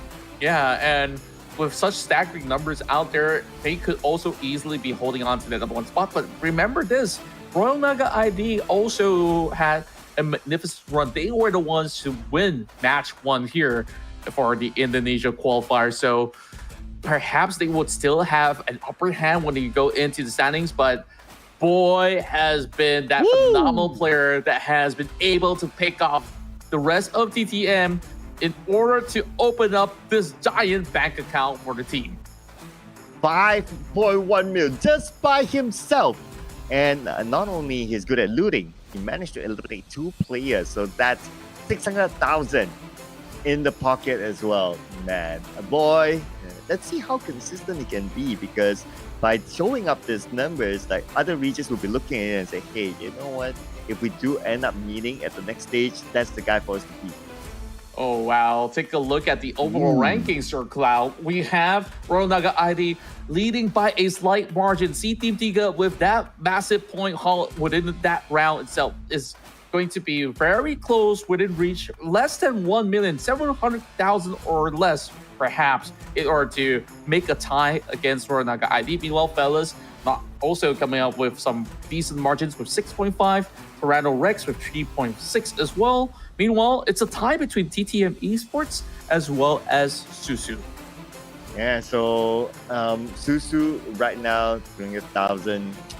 Oh, It looks like tomorrow will be a brand new day for them. But at least nobody went out of the 2 rounds without anything at all, right? Thanks to the one elimination each for TTM as well as Susu, they still carry forward 300,000.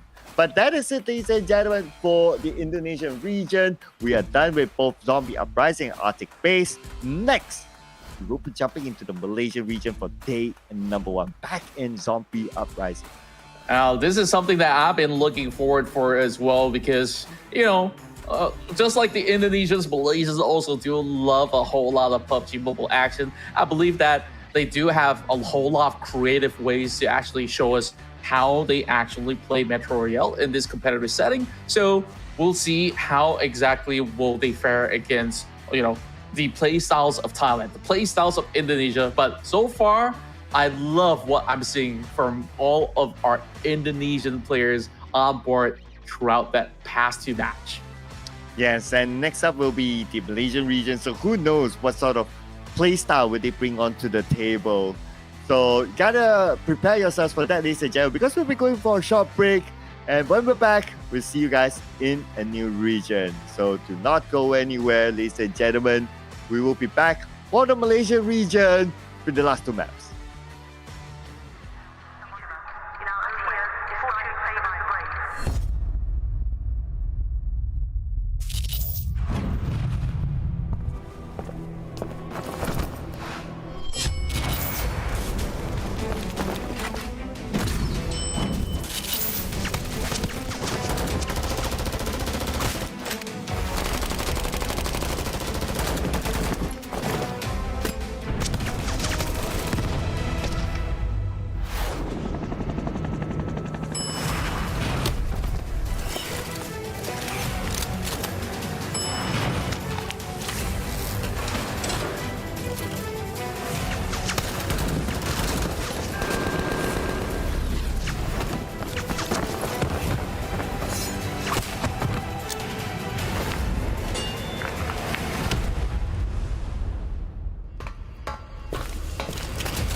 Welcome to Metro Royale Rookie Manual. Today, we'll be introducing the Frontline Confrontation map. Frontline Confrontation is a Metro Royale map suitable for rookies. This is where the Steel Front and the Cobras once fiercely fought. Members of both factions have remained even after the ceasefire. Due to the urban areas of Frontline Confrontation being relatively spread out, there is a lower chance of encountering other players when collecting supplies. The overall pace of this map is relatively relaxed. However, the terrain being mostly flat results in a very open view. Most areas only offer trees or rocks as cover. Thus, you'll need to be extra careful of enemies when moving about and evacuating. That's why many players opt for the underground routes. Frontline Confrontation has 5 underground areas, 2 subway lines, a tunnel, a storage vault, and an armory. Be aware that enemies hiding in the dark underground areas are difficult to detect. Those who wish to safely explore the underground areas should bring a night vision helmet, night vision goggles, or a thermal sight scope to see enemies in the dark. Since Frontline Confrontation doesn't have a radiation zone and urban supplies are spread out, those wishing to collect supplies quickly can go to the underground storage vault connected to Battle Line. After scavenging the surface, head deeper underground to search for more supplies. Furthermore, Frontline Confrontation has 2 password-locked doors, located at Tribe and Yasnaya PD. They must be opened using password letters of the corresponding color. Password letters are commonly found in the file cabinets or file packages. The supply crates behind the password-locked doors contain valuable items that can be sold and are important resource points. Of course, you can also challenge the bosses. Apart from the 2 permanent bosses marked on the Frontline Confrontation map, bosses also randomly spawn. These bosses have high health and varied attacks. Before challenging them, make sure to have enough ammo and consumables. When fighting a boss, utilize the cover of your surroundings or move quickly to dodge attacks. Defeating these powerful enemies provides a chance to get better equipment. That's all for this intro to the Frontline Confrontation map. Go explore it yourself. Welcome to Metro Royale, Rookie Manual. The old blockade zone was formerly a military-restricted area, but now 2 evil forces divide the land. If Frontline Confrontation could be considered as a new player's tutorial, then Old Blockade Zone would be their first real adventure into the underground. Old Blockade Zone is more abundant in supplies than Frontline Confrontation. However, accessing the Old Blockade Zone's advanced mode also has a higher loadout requirement. Old Blockade Zone is a dense urban area with tightly packed buildings. While collecting supplies, it's common to encounter other players, so don't let down your guard while exploring. Of course, you can also move around via the underground routes. Although Old Blockade Zone only has 1 subway line, it's vast and complex, connecting multiple areas of the underground. Of those areas, the deserted base is a dark zone. Dark zones have lots of supplies, but are also shrouded in danger. Night vision equipment is a must. Continue following the subway line to reach the radiation zone. The radiation zone has the best rewards, but also the most risk. It contains valuable supplies, but is full of radiation and danger. When entering, be ready to face radiation and enemies. Besides the fast procurement of supplies in the radiation zone, Old Blockade Zone also has 3 password-locked doors, blocking you from some high-value sellable items. They're located in the barracks, snake pit, and the underground garage. Password letters of the corresponding color must be used to open the door and obtain the supplies. To obtain better supplies and equipment, you will need to challenge and eliminate bosses. Apart from the 2 permanent bosses marked on the map, there are also a few points that randomly spawn invasion bosses that provide more opportunities to obtain equipment. That's all for this intro to the Old Blockade Zone map. Go explore it yourself. Welcome to Metro Royale, Rookie Manual. Today, we'll be introducing the Misty Port map. Misty Port was originally a small portside town with a pleasant climate, but a few incidents left it a desolate area that is now restricted. Only 2 major forces remain, competing for resources. Misty Port's main activity area is 1,700 by 900 square meters. It has rich and complex terrain, and although the urban resource points are scattered, there are many zip lines around the map connecting to the subway line, allowing you to get around quickly. Because of this, Misty Port's overall battle pace is quite fast and intense. The 2 boss spawn points act as gathering points for battles. Compared to other maps, Misty Port's underground isn't as dark and night vision equipment isn't as necessary. Although the subway line is very long and spans the entire map, those wanting to quickly collect supplies will have to go to the radiation zone, the mine warehouse. The mine warehouse is located in the upper right side of the map. Many mutated enemies lurk there, and the large warehouse lab at the center randomly spawns a mutant boss, Variant F, who uses fire, or Variant P, who spews venom. These mutants guard the warehouse's valuable supplies. Compared to the 2 previous maps, the high-value sellable items in Misty Port are more common. To quickly get these supplies, you can skip opening crates in the radiation zone and head to the 3 password-locked doors instead. Obtain password letters of the corresponding colors to open them, and obtain the loot within. There are two fixed bosses in Mistyport, Firejoy and Fire Roy, that use fire attacks. When challenging them with teammates, spread out as much as possible.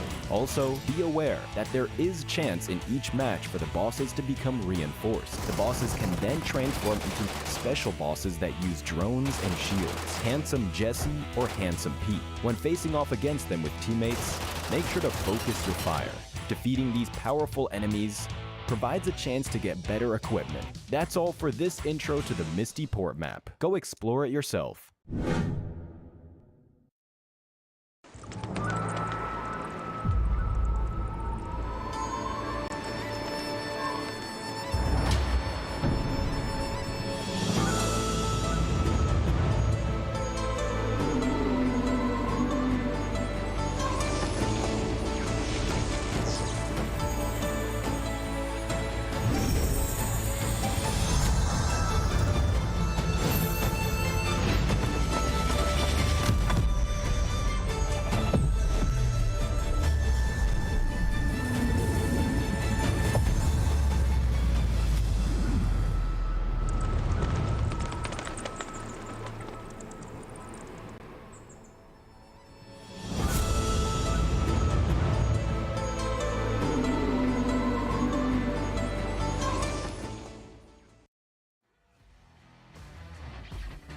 And this is Mac.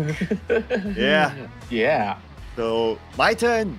This is your turn, my turn. It is everybody's turn right now because we are coming on to our final region here, the PUBG Mobile Super League Southeast Asia Metro Royale Edition. So you've seen how the Thais played, you've seen how the Indonesians played. Next, we're going to see the Malaysians play. But before we go on to that, we would like to give you a reminder of what's happening inside of the game now.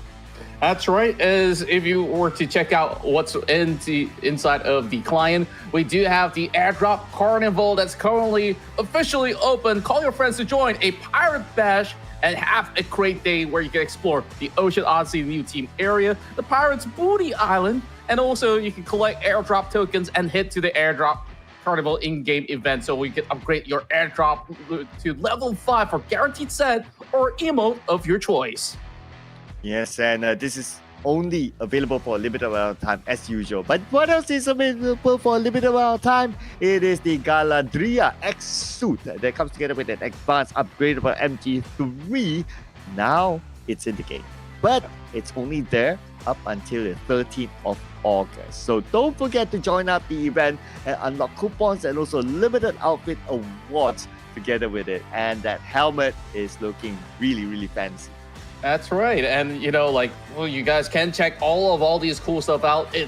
And I've been also loving the MG3 skin that has to come with the set as well. So good luck for you guys in order to secure it. Because you only got a little bit of time. That is till the 13th. And also, if you're looking to join the Carnival Bash, then that is till the 18th. As we dive right in for even more action here in the Metro Royale Esports of PMSL Southeast Asia. This time, we are headed to the Malaysian region in a moment to actually check out what we have in store. Yeah, and we will have another Naga team. Early on, we saw Royal Naga ID, but here we do have Royal Naga MY coming from the same clan, I believe, and they will be interesting. Let's see if they can do as well as their brothers from the Indonesian region. Very, very early fights, man. Is this the trend of the Malaysian region? It might just actually be the case, or perhaps they haven't really figured out it all too much, because these early fights don't really result to all too much, but they just want to show who's boss. But what you can do is to deny an entire squad from gaining any points at all. So that's the only benefit of taking that fight early. Oh, and they got a knock. Okay, here we're talking. So let's see if they can make the most out of this. Now, you did explain that early fights probably don't mean that much or won't give them as much return. And I can understand that. Ideally, you want to eliminate a squad when they have a lot of loot onto them. But hey, it is what it is. And Boy Kodok almost got one for himself. Yeah, speaking of which, some heavy damage being dished out. As you can see, they do have very sharp shooting prowess coming in from all these members. This matchup, looking into their earnings, it seems to be Team BK, Badak Kendur from the side of Malaysia. But of course, on the other corner, there's also another squad trying to actually look for all these elimination points as well. It's OG versus what I see to be perhaps IM1 or even Naga. So it seems like everybody's got the all hands on deck. So Barakendo literally translate as hippo Ben. Yeah, or grammatically it will sound better as a Ben hippo. Yeah, there you go, ladies and gentlemen, for our international audience. But here we have Kowalski now with a nade down to the ground, but it will not connect onto anyone. Anyway, the OGs right here, they do have the high ground advantage. So, pretty nice spot to be at. Yeah, I really do love how Kowalski has been able to assess the situation, just pop a couple of grenades as well as just about enough artillery of bullets to be able to handle the situation. Meanwhile, the exchange still goes through from the side of Badak Kendur. Depleted, it seems to be for the side where Ikwan have been able to navigate through and finally securing one into the hands of Team Blaze. That's going to be 300k in the pocket, but that will be tabulated later, not on the score on your right side of the screen, ladies and gentlemen. But Blaze, unfortunately, they lost 2 players. Now, they're not done yet with the fights, though. Boykoro still wants to fight back. Well, it looks like the trend for at least most of the teams that we see on the screen here. They think that this is still your regular battle royale. They're like just not letting each other go.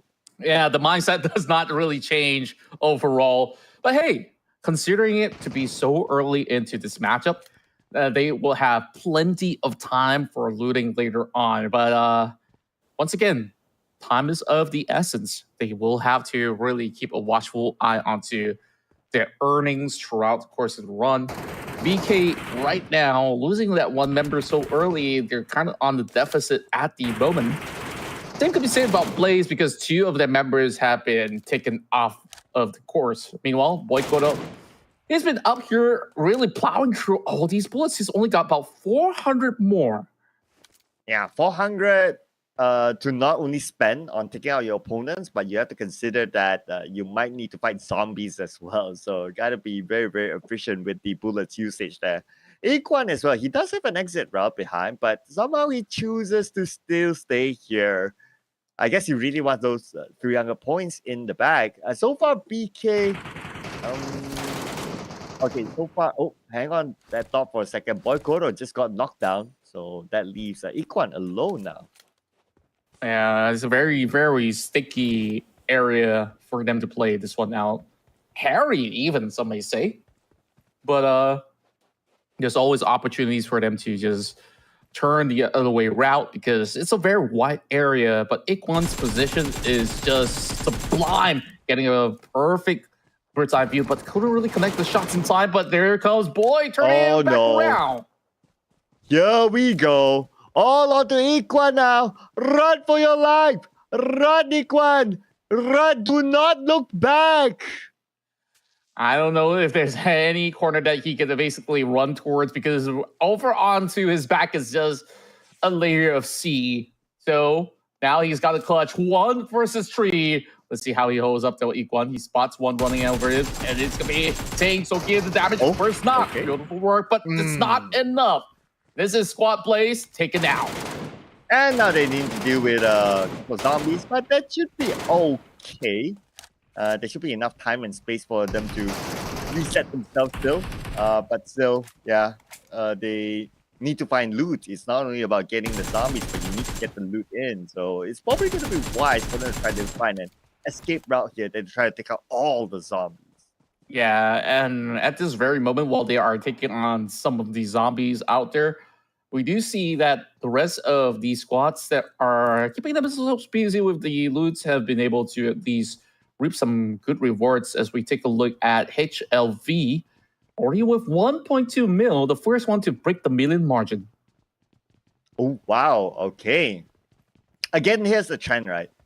Avoid those fights.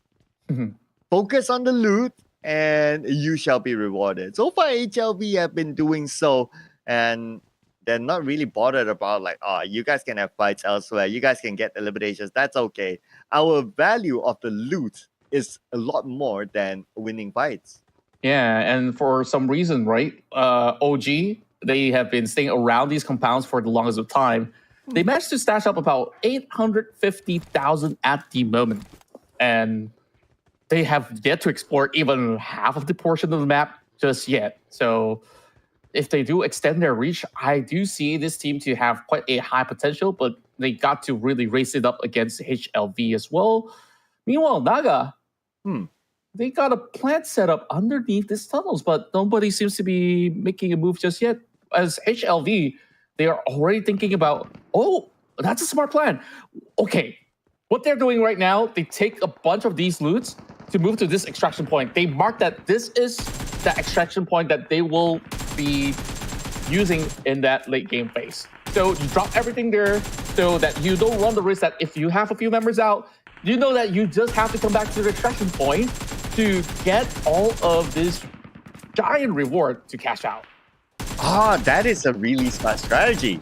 So even if you happen to take fights with other teams, and if you lose the fight, but you have at least maybe like one player still alive, you can go and collect those loots and secure them and just cash in. And your opponents won't get much. Yeah, Alex, he's an absolute genius. Is he gonna drop everything right there? I really do wonder if this game plan actually will reward the entire squad of HLV. Meanwhile, there is a boss running all around, a little too fast for Skipper to actually take down, so they will have to get a squad to be able to give chase. But wow, such innovation that we've never thought of. Yeah, this is where the meta is shaping, right? But whether it's a good meta or not, well, that's yet to see. But okay. That's a rather tough boss fight. So that's the weak point there in the middle of the test of the class. So they have to aim for that test area. It's not going to be expending too many bullets. Now we can see them focusing on the test area, but this is a very, very fast-moving boss. Yeah, some damage being dealt towards their side, but finally with 3 members, they have finally taken them down. Now, what exactly will be the reward for the side of OG? We shall see. Holding on to 800K. But there's definitely a lot more to be booked out. And this is where we see another potential fight to take place in a moment's time. Okay.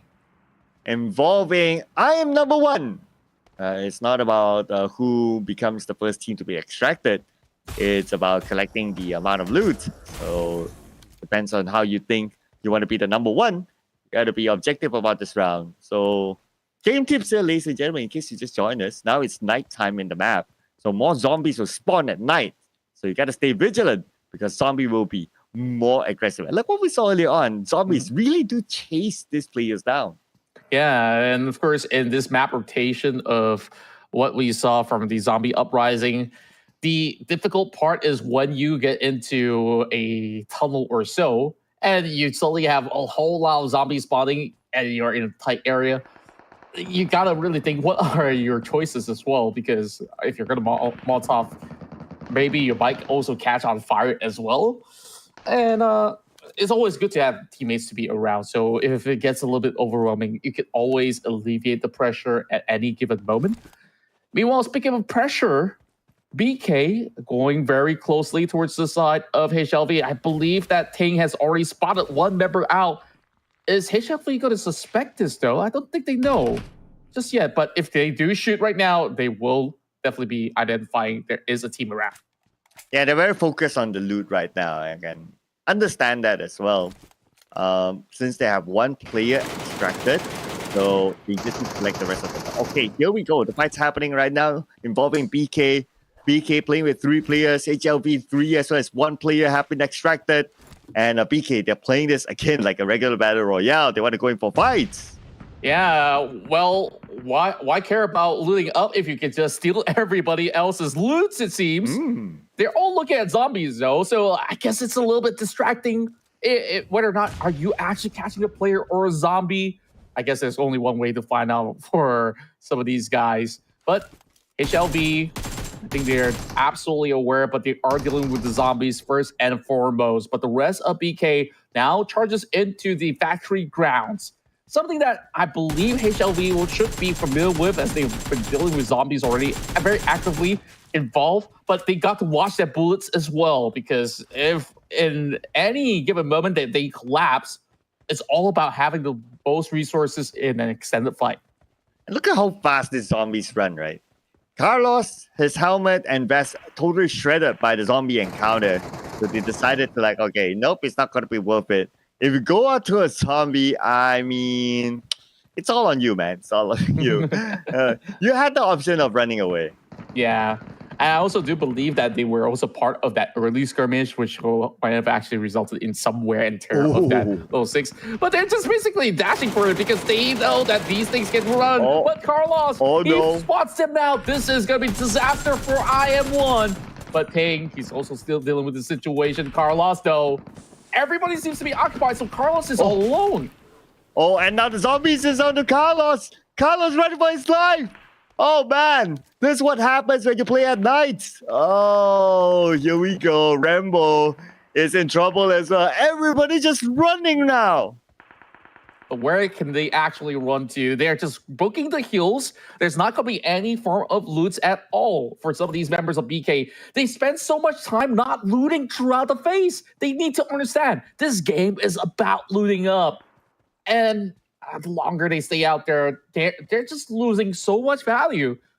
They got to focus, and I guess like they need to really read the room right, or whether or not like should you be really taking up a fight right now. But IM1, they are having pretty much the whole team just hover onto this site.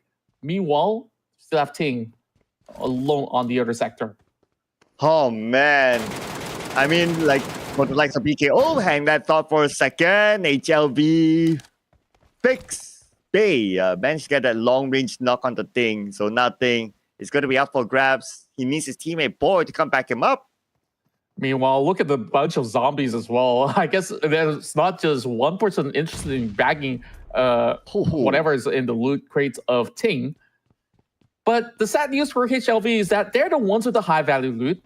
BK barely has anything at all. So this is absolutely not worthwhile to actually go in for the full collapse for the likes of HLV. But good news is it's daytime already. So the zombies, they won't be a trouble for the rest of HLV. Oh man, the players, I can feel the sigh of relief. But looks like not the entire map is bright right now. There's still part of the map that's still pretty dark. And look at the zombies now on the Ting, and as much as they want to hold their ground, but they have to relocate themselves again. Get to a brighter area, and that's where the zombies will be less. They're still moving, but not as fast. Oh boy, his location is absolutely compromised. Now that ordeal is going to be more of dealing with HLV swarming in as well. They heard those footsteps. Mates are now being primed right in. Hugging by the corner wall. Not much backing for the side of BK to run all about. So what can they do right here, right now? Oh man, that's all thanks to the zombies that their position is compromised.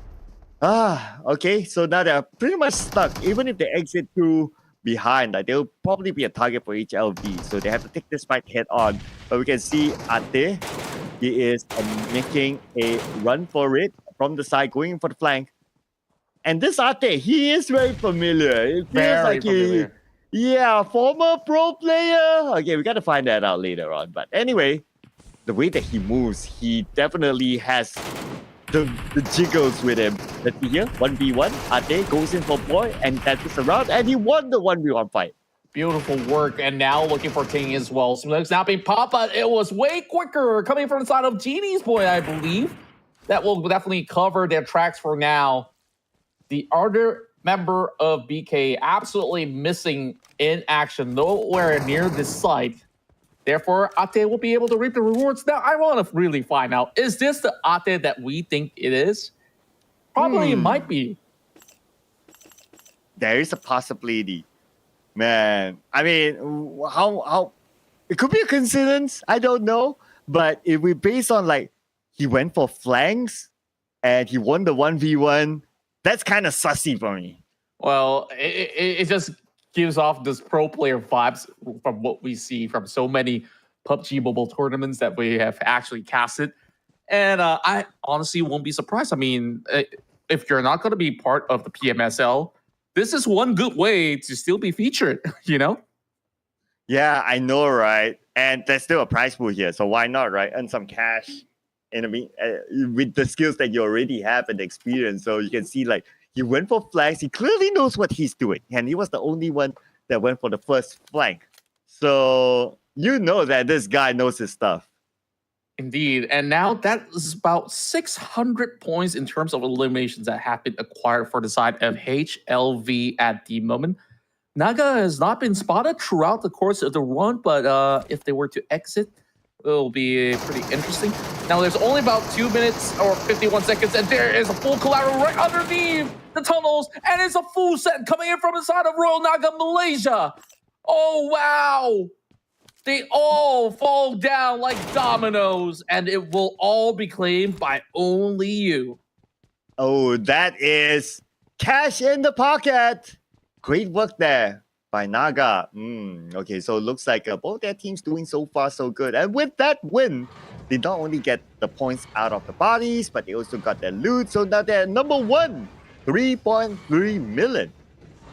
Oh, wow. Now, the question remains is that with 2 minutes on the clock, is this going to be enough for them to actually extract all of this Metro cash that they have acquired so far? Well, the other member is being ditched to be going on foot instead. I believe that they have already made their mark. Remember this, Royal Naga, they did actually have this plan to drop some of these loots into that same extraction point. Now, imagine this. What if there is a team that walked right into the same extraction point? That could be stolen away. But for most part, they will be having a smooth course as teams are ready to book out of the lobby. Yeah, I know, right? We'll probably still keep one person there as a security guard, but let's say if the full squad is heading towards you, it's a 1v4, so you might lose all that loot. So yeah, it's a 50-50, right? Like if nobody comes to you, then great. That will be a perfect scenario. But what if another team comes? Then it's going to be a big problem.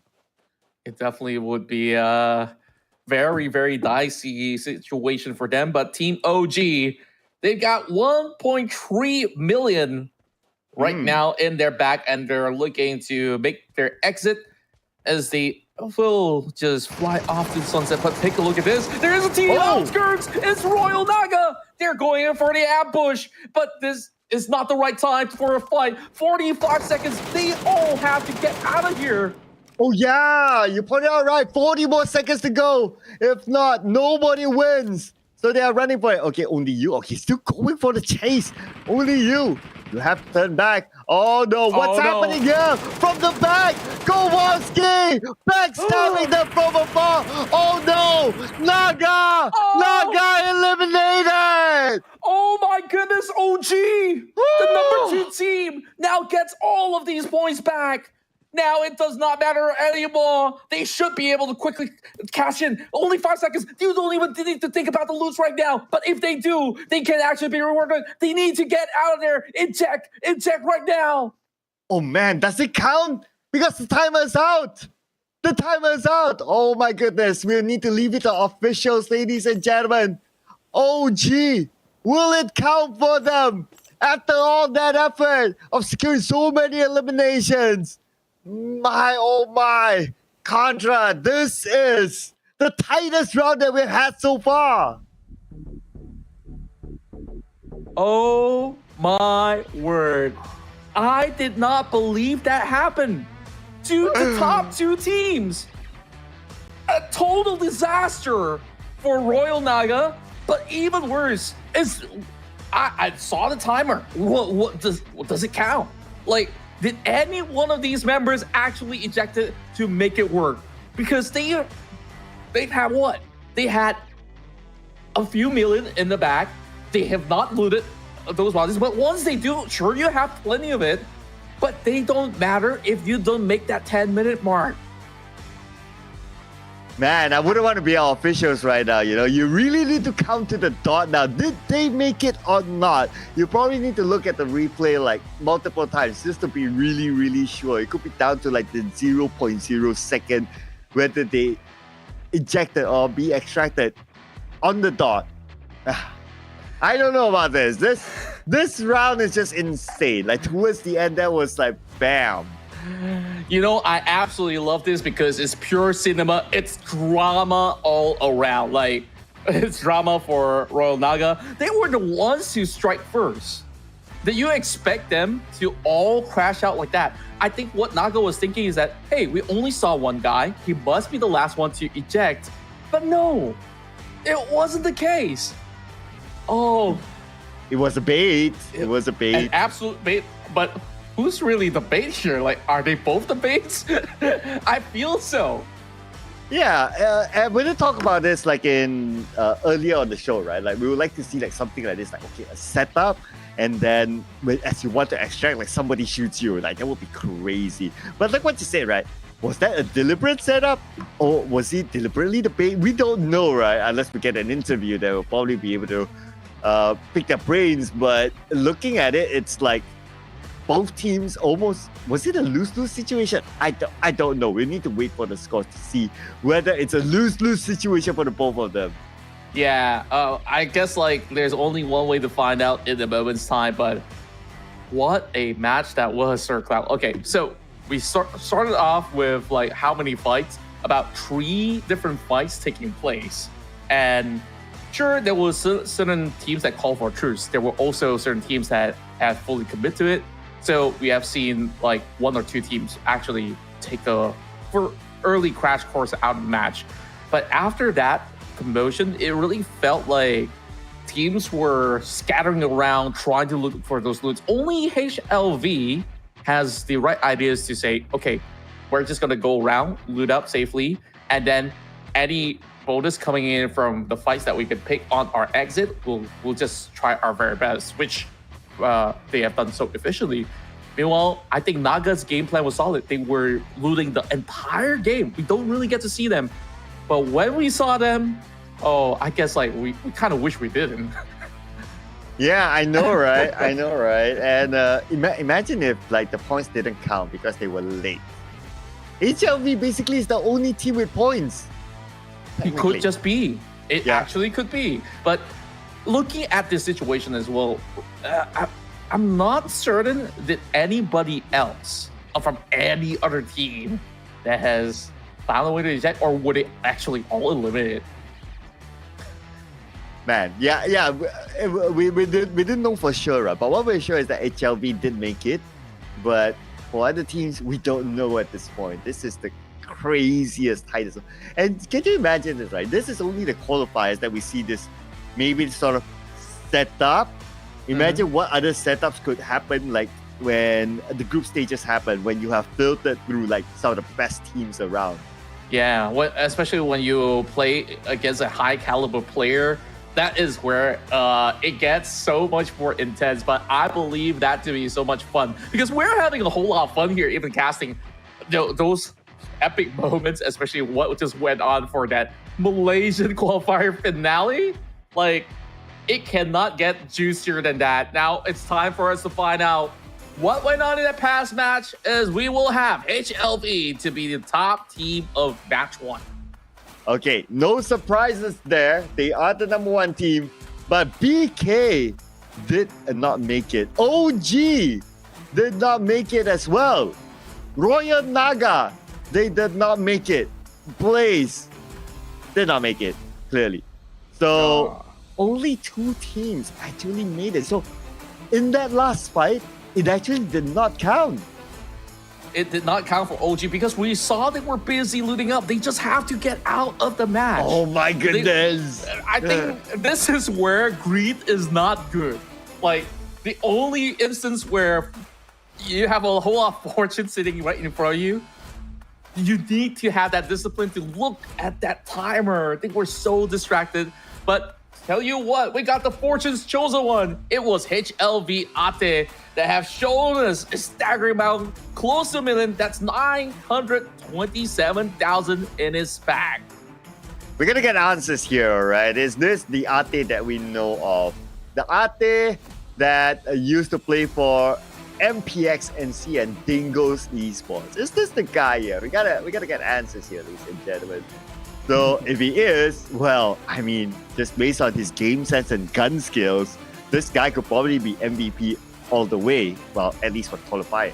Yeah, Malaysian qualifiers to be specific, as they are still plowing through some of all these numbers. But great work coming in from HLV to be able to back the winner fortune favor.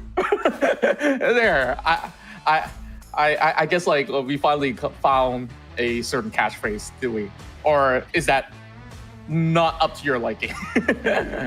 We can fine tune that. We can fine tune that. But you know what else doesn't need fine tuning? It is our new event inside the game here, ladies and gentlemen. This is now currently available in the game, the Airdrop Carnival Key R, in which if you enter the game right now, inside your classic mode, you'll be able to explore the Ocean Odyssey new theme area called the Pirates Booty Island, and you can collect airdrop tokens and head to the Airdrop Carnival inside the game event, and you can upgrade your airdrop crate to level 5, and you can get a guaranteed set or emote of your choice. Yeah, waste no time and head to the Booty Island right now because it's only for a limited time. And same goes to this Galadriel X suit as well as advanced upgradable MG3 that's available at the moment only until the 13th. So you only got 3 more days to check all these great stuff up. So join the event, unlock all the coupons and limited outfits awards from today all the way till the 13th once again. Ah, yes, and that helmet, gotta get it quick, man. That is such a beauty there. That helmet. But you know what else is a beauty? The Malaysian qualifiers. It is the most dramatic round that we have seen so far. Yeah, you know, like initially when we first went into the Thai qualifiers, we were thinking like, okay, what are the possibilities of certain outcomes, this and that. For some reason, I feel like whatever we try to figure out, we eventually get our answers, right? And almost every scenario. Yeah, I know, right? The one waiting at the extraction point, the barely made it or barely not made it out in time, on all these scenarios. It is crazy, right? And just a little bit of update as well for the points to be counted. The full team needs to be extracted within 20 minutes. So even though you have one player out, but the others don't make it by 20 minutes, then it still doesn't count. So everybody have to be extracted within the 20-minute time. Yeah, honestly, I can just imagine how chaotic this could be when you put some of the best players in the world into such a lobby. And tell you what, folks, we are already heading into the Arctic base, so more and more of these battles will definitely take place in a moment's time. Now things will definitely get heated up around the barracks area, the armory outpost, as well as support center. But the missile silo section, oh, that is going to be a tough bout for them to deal with.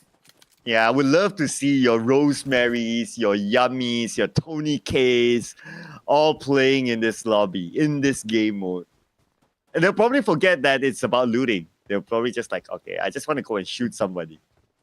I guess like to even make things interesting, like why don't we just send them as a solo unit to represent as a one squad? You know, like if you get to take him down, well, you get that 300K. Or else he's going to take everything from you. Yeah. 300K plus whatever that's in his bag, right? Yeah. And you have to make it, and you have to do everything within 20 minutes. Whatever it is. So if somebody just decides to like, oh, I don't want to shoot anyone else, I want to go out looting, that person will probably win it. Who knows? Yeah, and looks like we have a very splendid start so far for the side of HLV. Hot off the win. As Naga actually got themselves some high value loot. That's about the 300K start. I guess like they absolutely felt salty about how they go out early on. Now they want to make sure they bank in everything. And now they need to just, oh, look at this. Oh, private.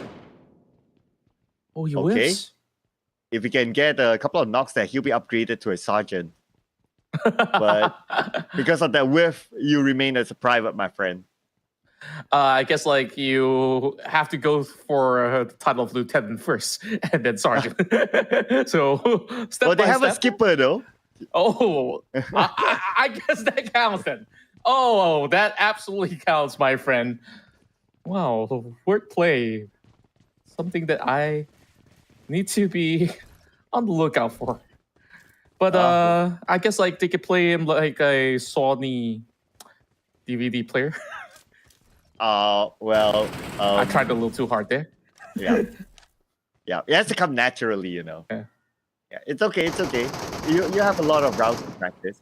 We got tomorrow as always the same players. You can do it again. True enough, but right now the radiation zone seems to be poisoning their health bars, just like what Venom has to deal with. Although he also will need to eventually get those boosters up. Rambo now throughout the course of the field will be able to stash in quite a number of loots. So this is a better run for the side of BK as compared to that previous game where they were just so focused onto going for takedowns, which was not exactly the best of approach. I won't say it's a wrong approach overall, but now they already saw, okay, the game is won by getting all the value, and they're already cashing in about 3 mil, pretty close to it. But that also makes every player more valuable if they were to be eliminated. So maybe we might see mid-game fights, or I want to see it again. I want to see another extraction fight. That will be super duper interesting. I mean, that's probably the best moment possible. Yeah, definitely going to be in for the highlights for sure by the end of the day if there's going to be a highlight reel.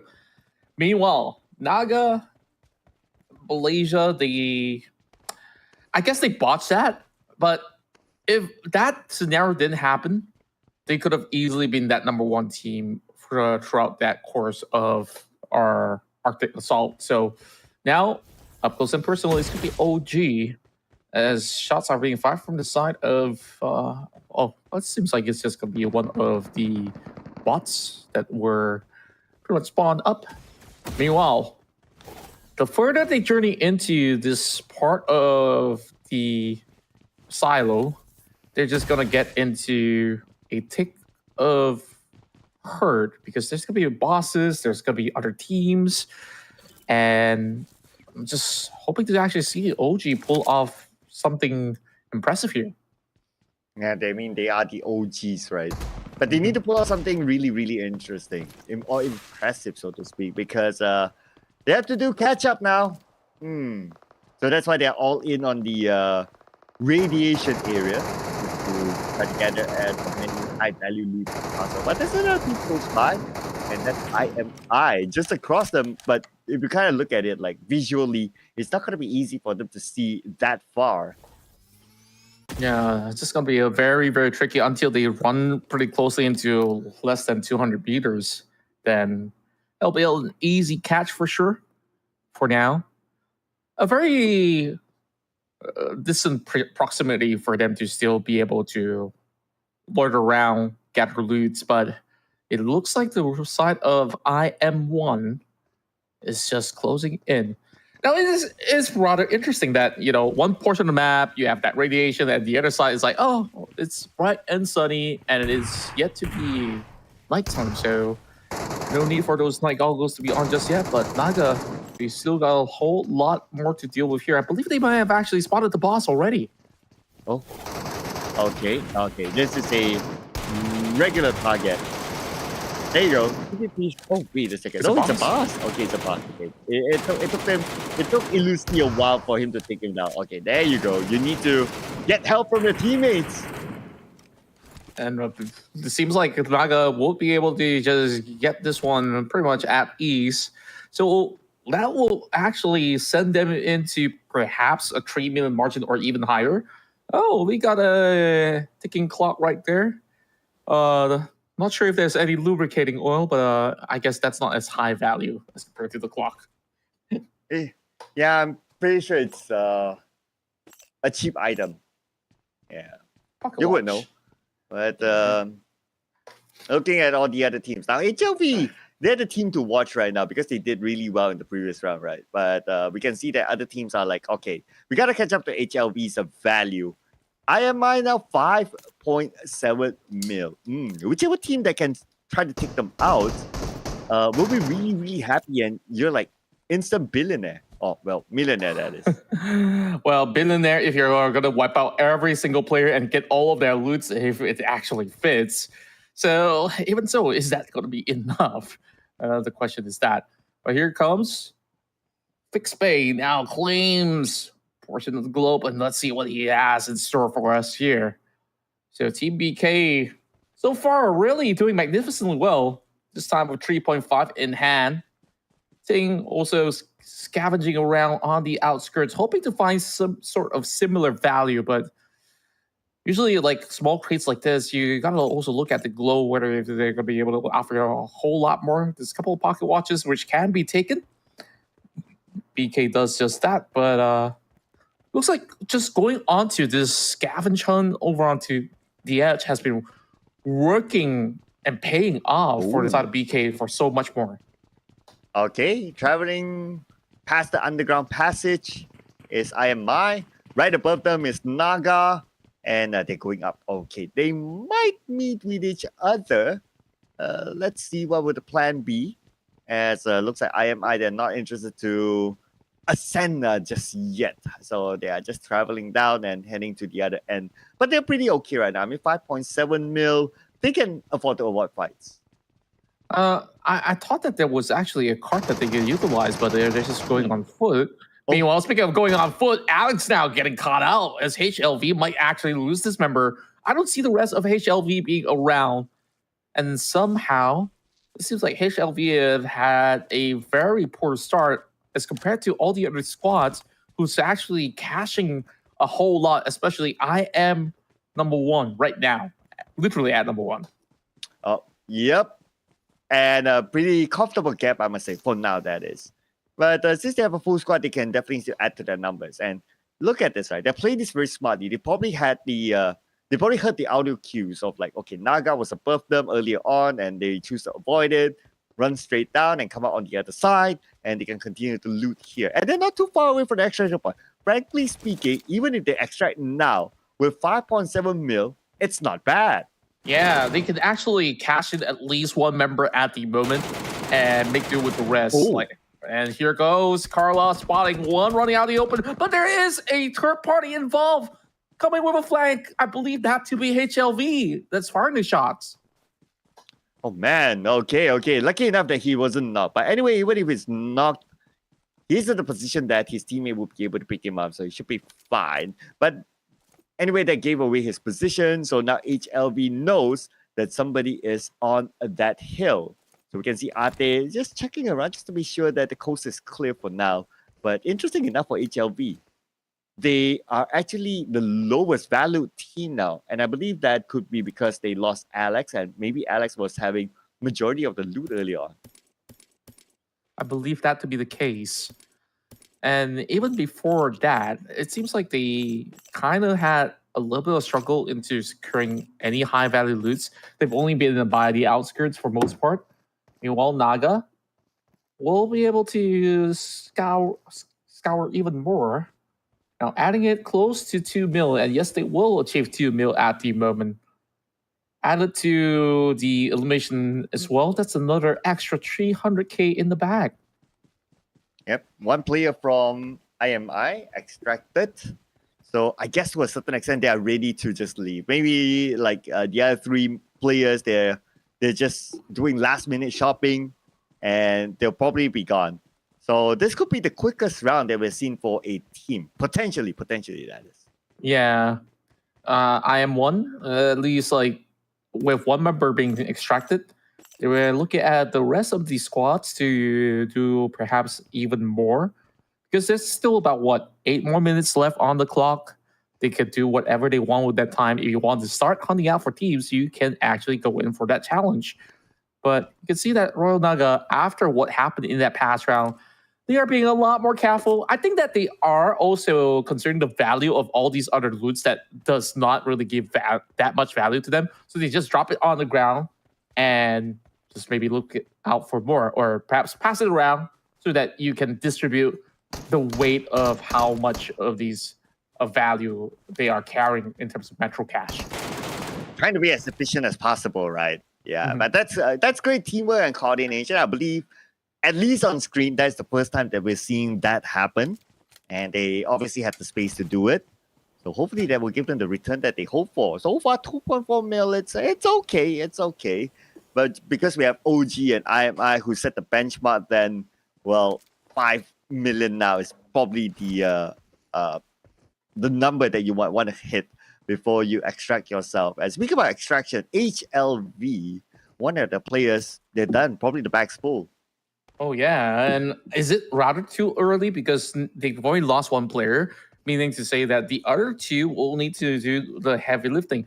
Maybe they were also comparing, previous game, you have players only reaching about 2 mil or so. They might just think that, hey, in this map, maybe I can get away with close to 1 million, at least eject out with a safe value. But this being perhaps a map full of resources that you can see in even other qualifiers, the big numbers are actually coming off of this map itself. So that is where teams really have to pay full focus onto what kind of value does the Arctic base actually offer. Yeah, you made a good point. I mean, great observation there. Probably this is the map where if you want to come back from the previous map, this is the map that you need to really bank in the numbers here. So that's why we don't see as many fights perhaps, and teams really focus on trying to get as many loot as possible across the map. So that could be a possibility there. Still, we don't see any other big fights. I mean, we do see small skirmishes. Players, they probably put themselves in an awkward position. That's about it. And potentially that might be the case till the end then. Yeah, it's pretty interesting. And I really do wonder, right? With so many extraction points, it's definitely potential for teams to also split 2-2 or any other form of formation. Speaking of splitting, Ting is away from his teammates, now dealing with the entire side of Team BK, I do believe, to be around that corner. So, potential fight. Okay, but anyway, Ting is alone though. At most, Carlos might be close by, but then you don't want to go and take this fight against a full squad. Anyway, Private looks like he will leave first. His other team is following through. OG, they seem to be pretty happy with the 5.4 mil that they have collected, that they are out of here. Yeah, Rico's got 3.2 mil in the bag right now. So Rico's going to be making sure that, hey, they cash out. But we'll see if they're going to be joined by anyone else. Ting just absolutely keeping that team into the tunnels, as the shelter is going to be absolutely locked up by Ting himself. What Carlos? Where exactly is Carlos? Is he looking for car keys? Okay, because his car is lost. Yeah, there are car keys as a value item in the game too. All right. Okay, so that's a good one. I'll give you a 10 out of 10 for that. Finally. 10 out of 10 and a gold medal. Yeah, since it's the Olympic spirit. So. Wow, yeah, gold medal. I'll take that any day. I was no part of the EWC. Kind of wish, we get to compete one day. But I believe my hands are a bit too old for that. But that's why we keep our mouths moving. Meanwhile, HLV is still looting around Armory. Are they just looking for teams to pick off? I think it might just be a pick-off angle here because they know they don't have that high value. There's just less than 5 minutes on the clock. There's 4 minutes left. And Ate and Co, they've barely found anything at all. Now that makes me wonder, right? Like for HLV, they have 15 minutes with 3 players, but they only managed to collect 700,000. What has been happening? I wish I would be able to follow that journey throughout. What I can theorize is that maybe all the routes that they took, the loots were already taken. Like they had a plan, but it's all empty. So it was just too bad for them. Yeah, and I guess like you gotta ensure that you go in for some high value situations. Speaking of which, this is going from bad to worse for HLV. They don't know what's coming at them, and that is the rest of Naga just waiting at the edge. But remember, if there's a fight that they want to take, there's only 3 more minutes left. Yep. Let's not be too focused on the fights and just forgot to extract yourself, right? So it will be interesting though. Naga, they have HLV surrounded, and HLV, they were the top team. So if they're able to take out HLV, I mean, that would disrupt the overall charts. Yeah, and HLV could go from hero to zero right now, almost stacking up to 1 mil on what they do have on hand. The good news is the extraction point isn't exactly too far away. So if they win this fight, seems like they spot out Ate already. But remember this, Ate is a high caliber player. So only you, if he feels confident, then go for the challenge. If not, I don't think it's absolutely worthwhile. Yeah, only you can make my heart go wild. Wow. Only you can make it happen for your team. But anyway, 2 more minutes on the timer. What we learned from previous rounds is that you got to keep your eye on the timer. And if you want to go for it, you have to go for it now. Only you takes the shot and he gets that knock. Immediately secured as well. Great teamwork coming from the rest of the Nagas, but the refract! Look at that. Ate, absolutely on point. The moment he leap is where they managed to get that clip over onto only you. Now, Ilusi, is he going to be able to actually take out Ate? Going outskirts is going to be tough for the side of Ate, though, so he's smart enough to play by the compound. I think he's just making sure that he secures that elimination point. And remember this, only you, he's holding at least 300 over K in his bag. So it could be a tough loss for the side of the Nagas. Oh, speaking about a tough loss, look at HLV. Negative 725 just by losing 1 player. That means he carried a lot of valuable loot in his pocket. Now it's down to Ate to try to recover. But then again, a minute more till the round ends. I'm not sure about this, Contra. Yeah. Meanwhile, Ate's bounty is 600K. This is where they're going for the full challenge. Big Nate now drop right in to try to secure the life of only you. Now let's see what Ilusi has to offer. He runs right directly into his target, but he swerves right back. Some good damage being done for the side of Ate. This head-to-head in the final moment is going nowhere. 45 seconds left. Ate, he has to poke out. This is not the time to go in for the fight, but they want blood, and they can already smell it. Ate now going for the push. It seems like he has another grenade in hand as well. And he does lob it.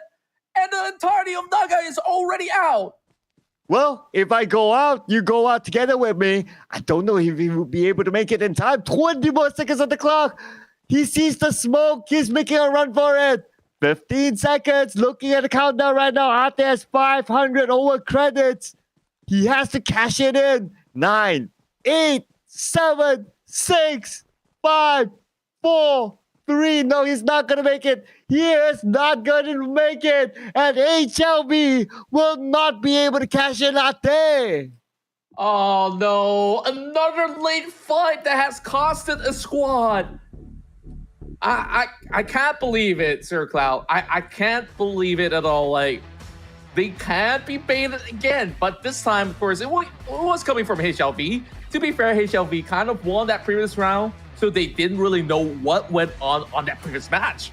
Now, Ate on that losing end, and this wasn't exactly a high-value round for them, but Naga, that was also quite a waste. They had a few members ejected, but the remaining members, they hold about 2.5 million or even more on their hands. So that was so tough. I know, right? And, okay, so Ate did not extract himself in time, but whatever eliminations that he get, those will still count. So he got like what, 2 of it? Yeah. But is it going to be worth it? Well, in the overalls, it's probably not, because that just opens up the opportunity for other teams to just catch up.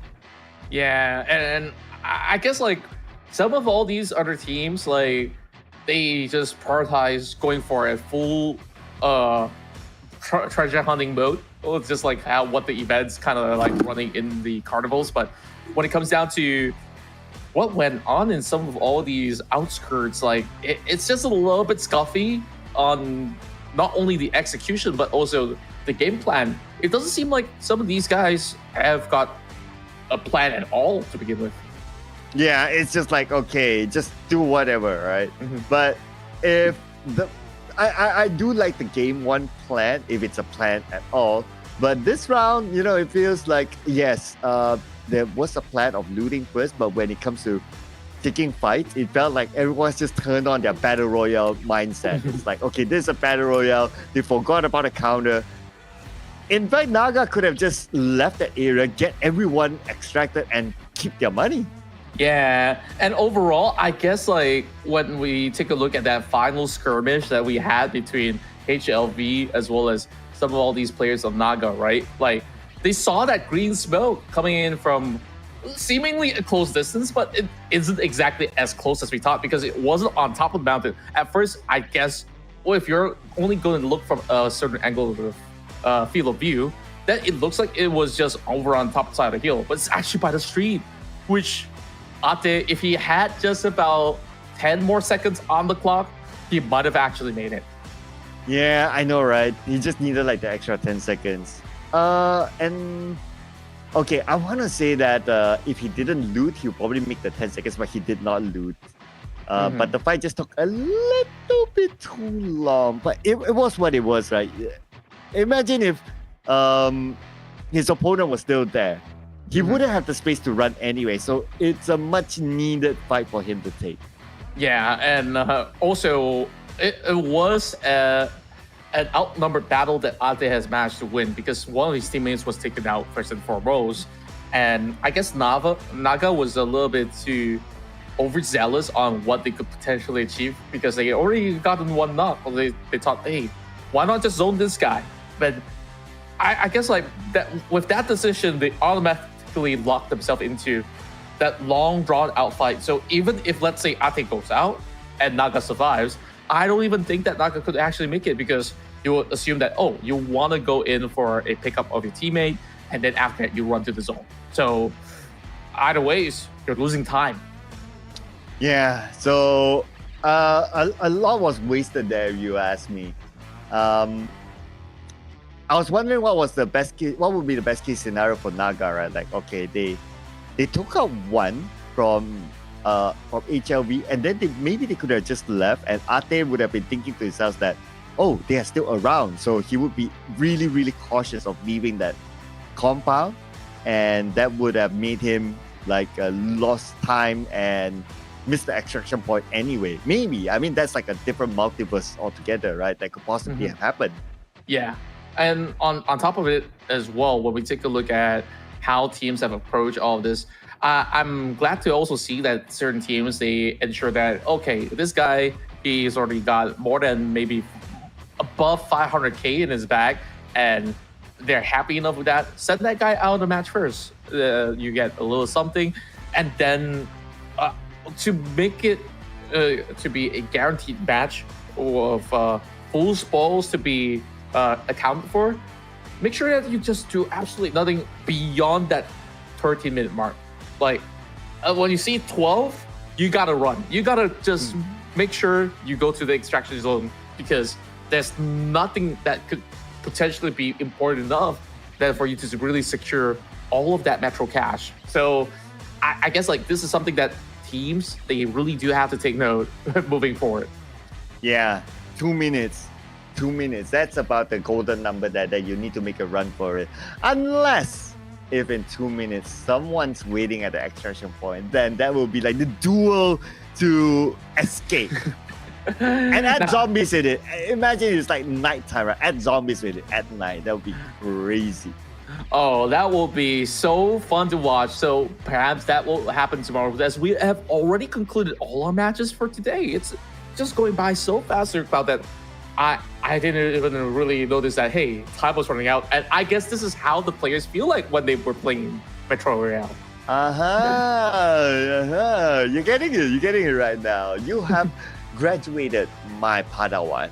On connecting. Am I the chosen one? Well, if you're the chosen one, if you're able to count more than 70-ish.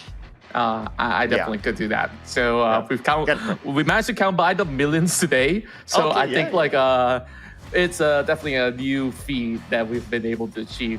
Something new every single day. But of course, that's a lot of inside jokes enough to last out for the week. But hey, we still got more happening tomorrow. Don't go anywhere just yet because we are tabulating our results. But at the moment, of course, you're chilling with me here as well as Sir Cloud. So far, I think it's been an excellent day of Metro Royale. Just looking at very vast, different kind of playstyle coming from different regions and the whole concept. And for not only us to learn along the way, the players themselves are also picking up the pace rather quickly.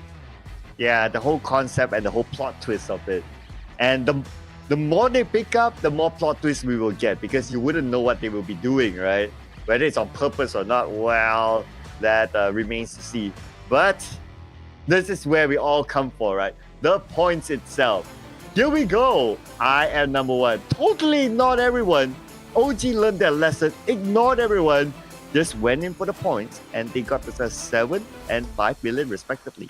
Yeah, and they absolutely had the last laugh, right? I guess that was one instance near the radiation zone is where they almost got run into certain teams out there, but they managed to steer clear away from danger, ranking in that 7 mil. And same goes to the side of OG, a little bit of a close encounter, but for HLV, unfortunately, we saw what happened after he almost made it through. Almost made it through. But hey, at least everybody else, including Blaze as well as Royal Naga, they walk away with a little something. And the fact that they did not secure the last few potential eliminations and no eliminations at all, HLV is the only team with a 0. Man, there's going to be a lot of discussion and revision on how is the best way to play this game without forgetting about your timer. But if you think about it, Roy and Naga, 2 million, they're pretty happy. But we're going to celebrate our MVP this time. Whoa! Who needs eliminations where you can collect 5.4 mil? Venom is an absolute millionaire right here, being the chosen one, as he is definitely favored by fortune every step of the way.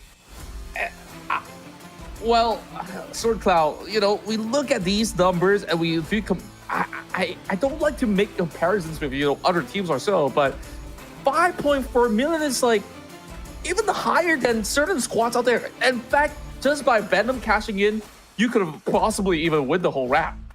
All right, I'm wondering what's his strategy, right? Like, is he the one to guard like the loot that was gathered at the extraction point? So before extracting himself, like he can pick and choose the highest value loots and just get away, and that's how he secured the 5 million. Maybe. I mean, it's just a maybe, right? But look at the overall rankings right now. I'm number one. They are living by the name right now. They are number one with 8 million. Yeah, and of course, they are bold enough to call themselves number one, and they have all the bragging rights to do so. This is just 2 matches of play throughout the course of qualifiers. They want to borrow. There will be a lot more for the Malaysian side. But right now, it's OG on 2nd place. Badak Gandur on number 3. HLV with that 1 win, but on the 2nd match, did not get much. Will still be at number 4. Meanwhile, Royal Naga as well as Blaze, they got some catching up to do with about a touching distance of a margin. So remember this. If number 1 can get majority of their points in this round alone, who's to say that Blaze could not do it tomorrow? I think that they just really have to figure out what exactly will be the best game plan, and we will see much better results coming in from the teams of Malaysia. Yeah, you have a point. They could potentially still catch up. But they have to find the best way that suits their playstyle, suits their coordination as well. And who knows, maybe try to find where Iron number 1 would normally go and try to take them out. We wouldn't know, because now that we have ended day number 1, I'm pretty sure all the revisions will come in tonight. And of course, plenty for them to be learning into some of these matchups and how they take flights. But when I thought that things couldn't get any better, it just keeps getting better and better and better. And wow, the finale, absolutely dramatic. So I guess, like, with that being said, we are coming to the end of day one. I hope you guys have been able to enjoy the entire course of the show. This is our very first Metro Royale in Southeast Asia. And of course, $10,000 is on the line for the best Metro Royale team. If you guys do see, links to sign up in the future, make sure you guys participate as well. Sir Cloud, how has it been? It definitely has been a great night so far. So I believe that we will just close off the night and we bid you good night. We'll see you guys again tomorrow.